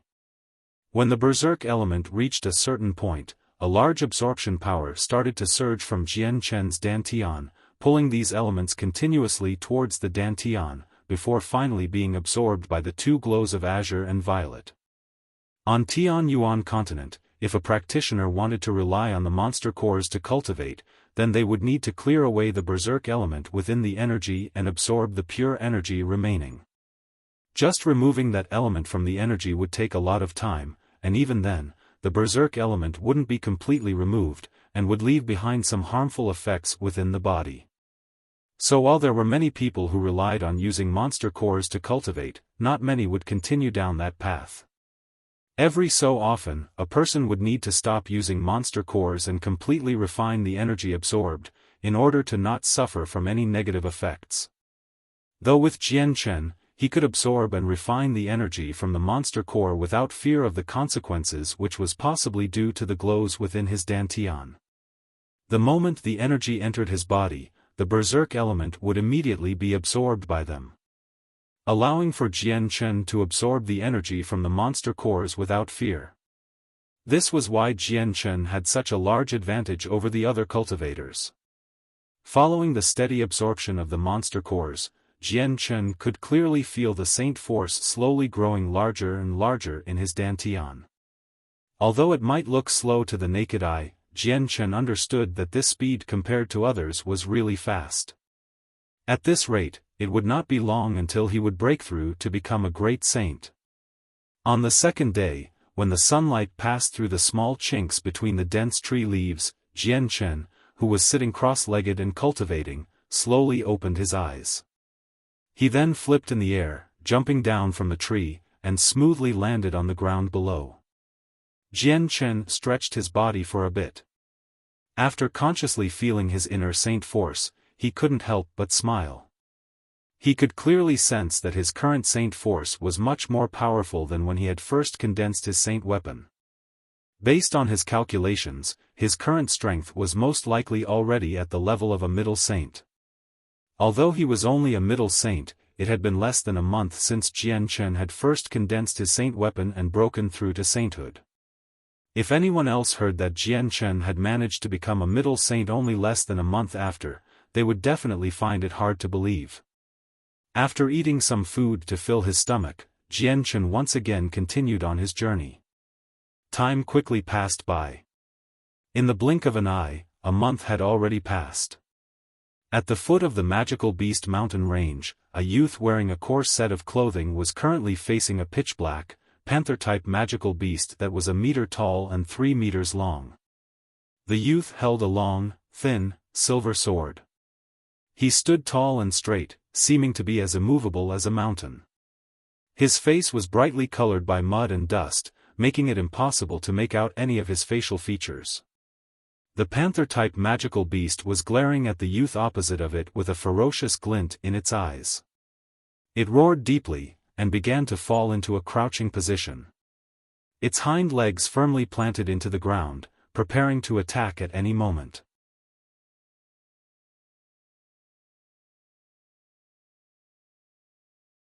Chapter 88, Great Saint Ho. Suddenly, the loud growl of the panther-like magical beast was heard. It leapt into the air with such force that its paw print was visibly imprinted on the ground, as its entirely black body transformed into a black shadow that shot towards the youth 10 meters away. While in midair, the black panther began to open its large jaw that revealed its sharp teeth that could fill a person's heart with dread.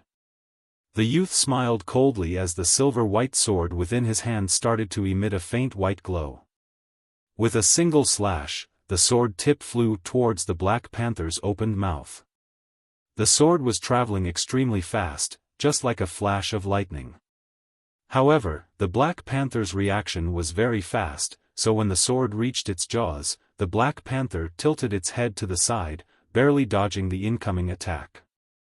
However, the sword was still traveling too fast to be evaded completely, so it grazed its head. It left a very noticeable wound on the black panther's shaggy head. However, the black panther's speed did not slow down at all. Maintaining its previous speed, it shot towards the youth in front of it. The corners of the youth's mouth tilted upwards, as if revealing a mocking expression. His eyes radiated a flash of killing intent. Hoisting the sword in his right hand, he immediately stabbed towards the black panther once more. This speed was faster than before, almost bordering the inconceivable. The black panther wasn't able to dodge the sword this time, and so the sword speared through its throat before it could even react. Due to the panther's momentum, the sword in its throat penetrated even more deeply. The sword only stopped after it was completely buried in the panther's throat up to its hilt. The other side of the sword was already covered in blood as it pierced through the back of the panther's neck. Blood started to drip from the inclined sword onto the back of the Black Panther. The youth slowly pulled out his sword from the Black Panther. Afterwards, the blood on the sword strangely started to gather at the tip of the sword, and drip onto the ground. In the blink of an eye, the originally bloody sword had regained its original bright luster. On the hilt of the sword were 2 words, "Light Wind." This youth was Jian Chen, who was adventuring around the mountain range of magical beasts alone. Unknowingly, he had already stayed in the mountain range of magical beasts for a month. This whole month, Jian Chen had remained in the outskirts of the mountain range, not going deeper in or farther out. During this month, Jian Chen would explore the outskirts of the mountain range during the day, and cultivate during the night. During this period of time, he had focused primarily on improving his strength, unlike back in Changyang Mansion where he had to slow down his cultivation speed so that his performance wouldn't be too outstanding. Because of that, Jian Chen's strength had practically skyrocketed in the course of a month. He had already broken through from a peak saint to become a great saint. In this short month, Jian Chen went from a primary saint to a great saint. If this speed was to be found out by the public, then it would send a huge shockwave throughout the continent. This was because for any regular person, it would take 2 or 3 years to go from a primary saint to a great saint. Even geniuses would need around a year, so Jian Chen's frightening speed was unheard of. Unbeknownst to everyone else, he had already set a new record in the history of Tianyuan continent. But this would be a piece of history that would be buried deep, never to be heard about by anyone. Since he had broken through to the great saint level, Jian Chen's fighting strength had skyrocketed as well. The current him could easily hunt down a Class 2 magical beasts, and he had already set his sights on Class 3 magical beasts. The light wind sword dissected the Black Panther, before a blood-stained but white monster core came bouncing out, which was caught by Jian Chen. Jian Chen casually used a handful of grass to wipe the bloody monster core clean even though he himself could care less about the amount of blood on it. Looking at the single core in his hand, Jian Chen smiled and murmured to himself, "My luck today is not that bad, I've collected 12 Class 2 monster cores already." After grabbing the core, Jian Chen didn't pay any further mind to the Black Panther's corpse and left the area. Jian Chen carefully trekked inside the mountain range. He was now a great saint, so it could be said that he was a lot stronger than before. However, he was in the mountain range of magical beasts so he didn't dare to be careless. He knew clearly that while his position was currently in the outskirts of the mountain range, he would still be able to encounter some stronger magical beasts that came from the deeper parts of the mountain range, ones that Jian Chen currently wouldn't be able to handle. It could even be said that the current Jian Chen was very vigilant. Carefully looking around constantly, he had to be extra careful, especially with the hidden swamps since they were very hard to detect. From far away, the flatlands and swamps couldn't really be differentiated. But the moment one walked over a swamp, they would be devoured by it, and wouldn't be able to escape without another person's help. Right at this moment, Jian Chen's ear twitched. He began to shout with a great big smile, "Water, I can hear the sounds of water. There's water around here." Jian Chen immediately headed towards the direction of the water with great speed. Not too long after, Jian Chen passed through some tall weeds and finally reached a small stream. This creek was only 3 meters wide and wasn't too deep. Yet the water was so clear that the stones on the bottom of the river could be clearly seen. Seeing this river, Jian Chen smiled with joy. This was the first time he had come across a water source since entering the mountain range of magical beasts. And after all the time he had spent here, the clean water he had in his space belt was almost all gone. If he hadn't found a water source soon, he had considered leaving the forest. Looking around the place, he inspected it to ensure it was safe, before pulling out a few canteens from within his space belt before kneeling down to fill them with water. After a few more canteens were filled, Jian Chen threw off his clothes and jumped into the stream to wash away the sweat he had built up on his body. Not even a few seconds after Jian Chen started to bathe, his face suddenly changed expression from a relaxed one to a battle-ready expression in an instant. Immediately leaping up into the air from the water, he materialized his light wind sword into his right hand, and stabbed downwards with it.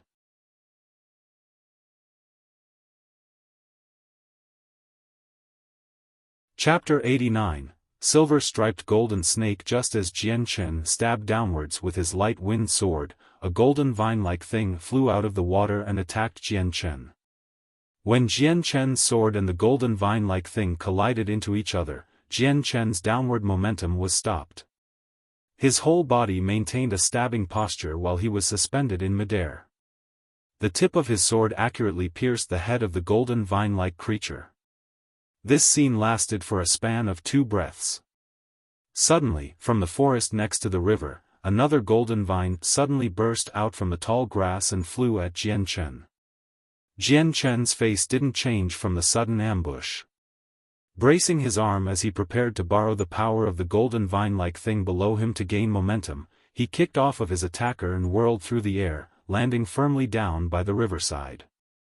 The moment he hit the ground, he immediately sprinted to where his clothes were and put them on. After putting on his clothes, Jian Chen looked up to assess the golden vine-like thing only to find out that it was a golden snake. Its entire body was golden in color, but there were a few silver lines going from the top of its head to its tail. It was also long in length, just the exposed area alone was almost 6 meters long. The moment Jian Chen noticed the silver streak on its body, he was stunned. It seemed like he had remembered something, as his face suddenly changed dramatically. He couldn't help but exclaim loudly, "Silver-striped golden snake." The silver-striped golden snake was something that Jian Chen had read about before from the books in the Academy's library. It was a rare magical beast that was regarded as the Emperor of Serpents.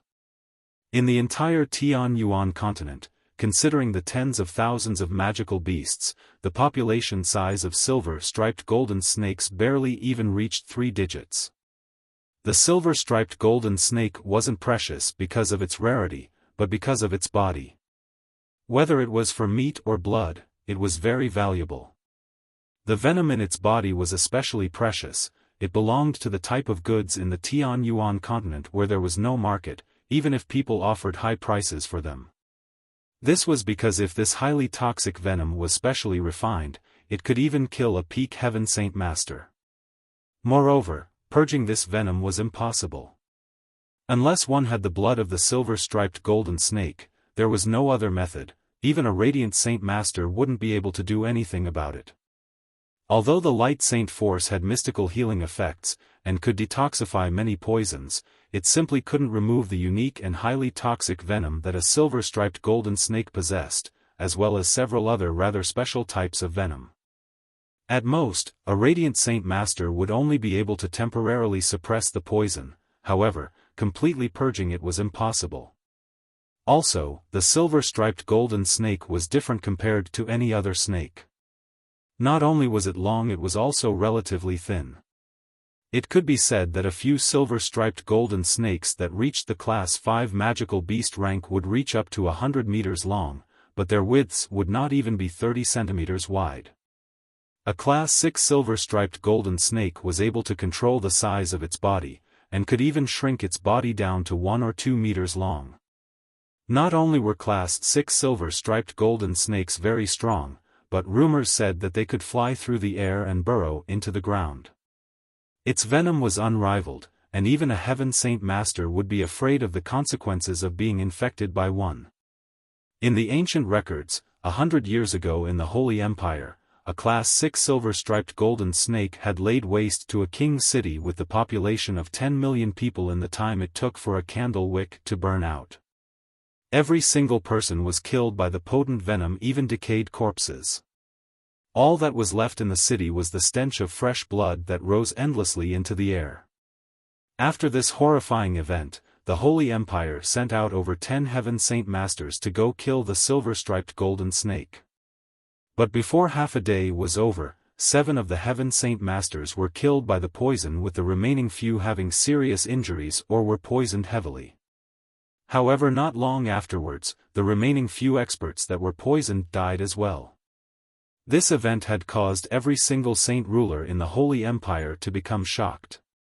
In the end, a saint ruler finally fought the silver-striped golden snake in an earth-shattering battle that had only led in the withdrawal of the beast instead of killing it. But in the end, everyone knew how strong a silver-striped golden snake could become. Recalling the information he had read about this beast back in Kargath Library, Jian Chen looked at the golden-colored snake with a horrified look of disbelief. His heart couldn't help but begin to race rapidly. He didn't think that he would come across the rare silver-striped golden snake in such a desolate place like the mountain range of magical beasts. It was only the outskirts of the mountain range, where it should have been hard to even encounter one on the entire Tianyuan continent. Sweeping his eyes over the wrist-sized snake attentively, Jian Chen had to concede to the fact that he had come across a silver-striped golden snake. What terrible luck, how could I come across such a thing? Jian Chen quickly calmed himself, but inwardly, he was still cursing to himself. He knew how terrifying a silver-striped golden snake could be despite never seeing one in real life. Just reading about it was enough for Jian Chen to understand that with his current great saint strength, fighting against a silver-striped golden snake was extremely troublesome. Jian Chen heavily stared at the silver-striped golden snake only 10 meters away from him, his gaze filled with vigilance. He gripped his sword tightly as he thought about the fact that the silver-striped golden snake he encountered was no ordinary magical beast. A single mistake could possibly cause him to lose his life today. This was definitely the most dangerous encounter that Jian Chen had experienced since he had first entered the mountain range of magical beasts. It was to the point where he was unsure if he would be able to leave the place alive. If it was any other strong magical beast that Jian Chen couldn't defeat, he would still be able to run away. But the moment he recognized the silver-striped golden snake, he had already given up all such notions. He was fast, even if he just relied on his saint strength, he could surpass the speed of a wind attribute practitioner. However, Jian Chen was sure that his speed was incomparable to the snake's. He wouldn't even be qualified to carry the shoes for the snake if it owned any. That was because the silver-striped golden snake was extremely fast while running in a straight line. Although it wasn't the fastest magical beast, when it came to the ones that crawled on the ground, the silver-striped golden snake was in the top 3. When compared to humanity, unless you had the wind attribute and were multiple ranks higher than the snake, then you wouldn't be fast enough to outrun it. When seeing a silver-striped golden snake, one cannot run away in a straight line, or else a dead end will be the only thing that'll greet them. I don't know how strong this snake is either. If it is a Class 1 magical beast, then the danger will be significantly smaller, and I might be able to kill it. If it's a Class 2 magical beast, then there will be a bigger threat to my life, but I should be able to run away from it with no problem. Jian Chen muttered. Right now, his only wish was for the snake to not be too strong, otherwise, he didn't think he would be able to leave this place alive. As Jian Chen was pondering to himself in that brief moment, the silver-striped golden snake suddenly opened its mouth and spat out a grey poisonous mist that quickly floated over to where Jian Chen stood. As it floated over, every single plant life in the mist immediately began to wilt, and even the larger trees were noticeably changing. In a flash, it looked as if its very life was being drained away quickly. The moment the grey gas drew closer, Jian Chen's head started to feel a little dizzy. At the same time, Jian Chen felt as if his strength was being sucked right out of him. Feeling the change that was happening in his body, Jian Chen's eyes widened in shock. He realized the silver-striped golden snake could directly contaminate the air with its poison. Now he finally knew how terrifying the poison was. It was no wonder that the poison could easily kill a Heaven Saint Master. Without hesitating, he bit down onto his tongue with his teeth. The piercing pain from his tongue finally cleared away the dizziness he was feeling. After that, he jumped further back, and began to circulate his saint force around him so that the strength-draining sensation was weakened. Once again calming himself down, Jian Chen narrowed his eyes in concentration. Although he hadn't fought the silver-striped golden snake yet and only experienced its poison, Jian Chen could deduce that this snake was at the very least a Class 2 magical beast. Seeing the poisonous fog float closer, Jian Chen didn't hesitate before immediately holding his breath. His legs glided across the floor as he ran further away from the poison. The moment Jian Chen began to move, so did the snake. Turning into a golden streak of light, it flew towards Jian Chen at a speed multiple times faster than him. Although the silver-striped golden snake was only the size of his wrist in width, it was still very fast. In the blink of an eye, it had already caught up to where Jian Chen was, with its mouth wide open, ready to bite his neck. Right as the silver-striped golden snake was about to bite into Jian Chen's neck, Jian Chen tilted his head in this crucial moment and retreated backwards. At the same time, his light wind sword flickered into view in his right hand. With a single swing, a silver light came trailing behind the blade, slashing at the snake. With a large amount of sword chi concentrated together, the sword trail left behind looked like the lunar moon, and left a dazzling effect. Jian Chen had used his entire strength in that one swing. The light wind sword met no obstructions as it smoothly stabbed towards the silver-striped golden snake. But there was no excitement on Jian Chen's face. In fact, his face had started to look quite unsightly, as his sword didn't pierce through the scaly skin of the snake. Not a single mark could be seen on the scales. What a strong defense! Jian Chen gasped, his face deathly pale. Because of his cultivation methods, his attacking power was extraordinarily strong. Although he only had the power of a great saint, his attack was not much weaker than a saint master's. But an attack with his entire strength hadn't left even a single trace on the silver-striped golden snake. By this point, Jian Chen was aware that this silver-striped golden snake was at the very least a Class 3 magical beast, maybe a Class 4 magical beast. This was not a fight Jian Chen could afford to have. If it were an ordinary Class 3 magical beast, Jian Chen would have to expend a little more energy to kill it, but the silver-striped snake couldn't be evaluated the same way as a normal magical beast could.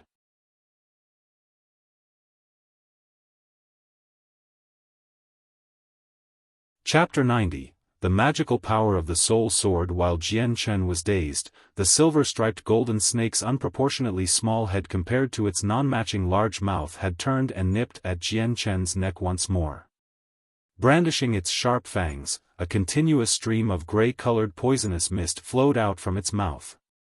Sensing the wide-open jaws of the snake biting towards him, Jian Chen immediately tilted his head to the side to dodge the gaping maw of the beast.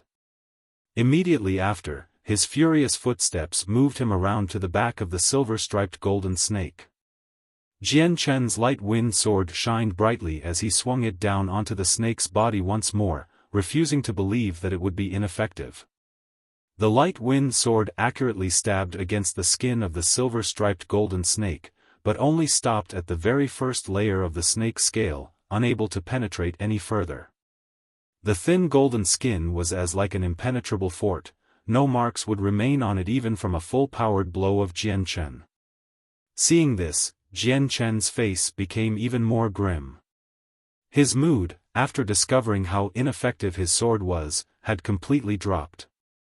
The silver-striped golden snake's powerful defenses had left Jian Chen with no options, as his strongest attacks against the powerful defense of the snake were like a child's scratches, wouldn't cause any harm. Jian Chen didn't hesitate at all. Immediately recalling his sword, he gathered strength in both legs to jump off the ground. Before the snake could react, his body was already high up in the air. After getting his bearings, he borrowed the power of the tree branches and flew towards the abyss of the mountain range of magical beasts. The silver-striped golden snake's strong defense wasn't something Jian Chen could handle. All Jian Chen could do was run away into the depths of the mountain range in hopes that another strong magical beast would somehow attract the silver-striped golden snake's attention. This was the only way Jian Chen would be able to escape. Although this method would be braving huge danger, there was no other choice. Jian Chen knew that there were many mercenaries within the mountain range of magical beasts that he might be able to draw support from to help stall the silver-striped golden snake. However, the mountain range was simply too vast, and the chances of meeting up with another mercenary was quite slim. Jian Chun flew into the air, using the tree branches on either side of him to catapult himself into the direction of the mountain range. Right behind him was the silver-striped golden snake that was in close pursuit, its tongue continuously flickering up and down. The upright part of its body was 6 to 7 meters long. The snake was fairly long, and its body dimensions weren't scaled completely yet. At that moment Jian Chun hadn't seen the features of the snake completely. However, he could estimate that judging from what he had seen from the silver-striped golden snake so far, it was at the very least 50 meters long. Jian Chun continued to run in an S-shaped trajectory while looking for obstacles in hopes that the silver-striped golden snake would be blocked. Roar! Suddenly, the roar of a tiger could be heard nearby. The sound of its arrival quickly headed towards Jian Chun's direction, and soon after, Jian Chun saw a 3-meter-long black tiger appear within his line of sight. The tiger's eyes glinted with an ominous feeling as it looked at Jian Chun, but just as it was about to pounce at him, a golden vine-like body 50 meters long appeared before it. The moment it saw the golden snake, it was as if the black tiger had received an electrical shock. All of the fur on its body flew straight up as the ominous glint in its eye withered away to nothing in an instant. Fear replaced the ominous glint as it looked at the snake. Not daring to stay any longer, the black tiger quickly ran away with its tail between its legs. Although the silver-striped golden snake was a serpent, if put in a crowd of magical beasts, most magical beasts would not dare try to bother it. This type of situation had happened in the mountain range many times before. Jian Chun had come across many different types of magical beasts, but this was the first time he saw one retreat so fast after seeing the silver-striped golden snake. This black tiger had practically pissed itself without a sound, as it gloomily began to run away.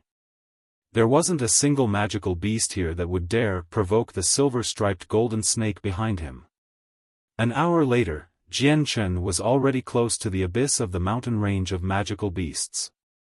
The forest was growing more and more lush, causing Jian Chun to encounter more obstacles in his way. Right behind him, the silver-striped golden snake was chasing him relentlessly. It was as if the snake had determined that Jian Chun was its prey. Despite coming across a vast amount of magical beasts, its gaze continued to remain locked onto Jian Chun. Hiss! The snake's head disappeared with a blur as it nipped at Jian Chun once more. Jian Chun was constantly keeping track of the situation behind him, and so the moment he saw the snake move towards him, his legs pushed off of the sturdy tree branch he was on. The sudden force propelled him to the side, causing the snake to miss. Over and over again, Jian Chun continued to dodge the snake's attacks. The silver-striped golden snake grew angrier with each failure, as the dangerous glint in its eyes intensified. Suddenly, a long, golden snake tail quickly flew out from the tall grass toward Jian Chun. Jian Chun's expression changed as he noticed the tail come at him.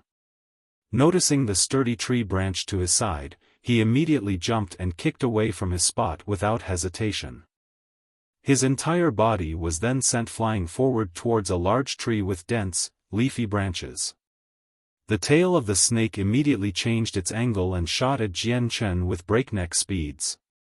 It caught up to Jian Chun in an instant, and began to wind around his waist tightly. As the tail wound around his waist, Jian Chun's face turned pale with fright. The light wind sword began to glow brightly, immediately slashing down at the tail. But because the outer scales were extremely tough, Jian Chun's sword left no marks at all.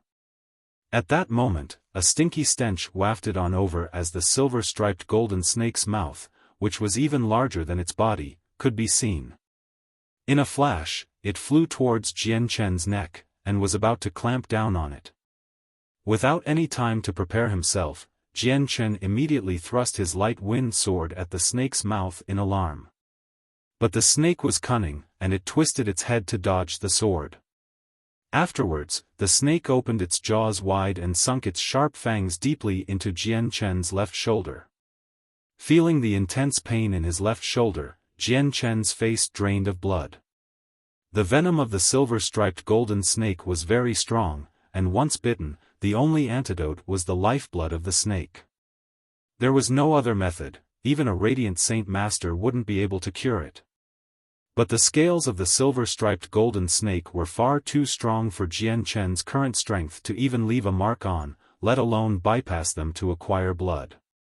Seeing the snake tightly biting down on his shoulder, Jian Chen grew even more panicked by the second, and his expression became crazed.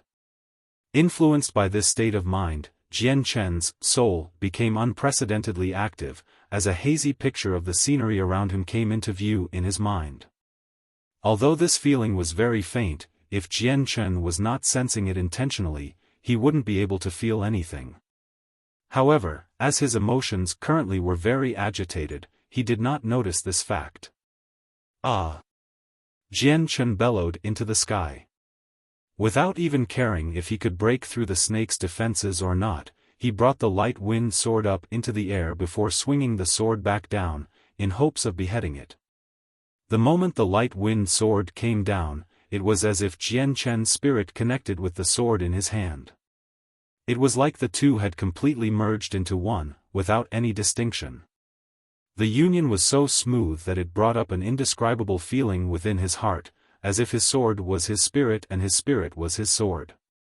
At the same time, the azure and violet glows within his dantian began to flicker, as a weak light ray started to spread throughout his body from these 2 points of light. While Jian Chen himself was unaware of this, the rays had already started to spread from his head. Xing! The sword in Jian Chen's hand emitted a loud sound as a formidable amount of sword qi completely enveloped the sword. This time, the sword qi looked as if a dense fog had covered the sword. The blade within was indistinct, making it hard to see. Ding! The light wind sword viciously smashed into the head of the silver-striped golden snake. A light noise rang out. This time, the strong sword qi had allowed the sword to cut through the first layer of the super-strong defensive snake scales. Immediately, a deep-looking wound appeared on top of the snake's head, and fresh blood began to flow profusely from the wound. Hiss! The silver-striped golden snake hissed out in pain. Its bite on Jian Chen's shoulder was loosened, and it slithered away from him. Its eyes were closely locked onto Jian Chen, as it flicked its forked tongue out repeatedly. Seeing the bloody wound on the snake's head, Jian Chen was momentarily stunned. But soon afterwards, a joyous expression formed on his face. So it seems the spirit sword can break through the silver-striped golden snake's defenses. Jian Chen cheered inwardly. Under his deliberate control, the sword and his spirit had joined together so that the sword became the spirit and the spirit became the sword. This type of miraculous fusion that Jian Chen had clearly felt made him feel as if this sword was his life, his soul. As Jian Chen's connection between the sword and his spirit deepened, the violent sword qi around his light wind sword grew even sharper. It was as if this large amount of sword qi was completely controlled by his spirit. Not too experienced with such a mysterious sensation, Jian Chen loosened his hold on the light wind sword. The sword that was completely enveloped with sword qi didn't drop to the ground, but instead hung queerly in midair. It slowly ascended, finally stopping around Jian Chen's nose level a meter away from him. The tip of the sword directly pointed at the silver-striped golden snake. Xing! A clear, drawn-out sword cry was heard from within the light wind sword. You're tuning into the Xiaofan's Wuxia Tales YouTube channel. Don't forget to subscribe and join us on this journey to catch the most captivating stories.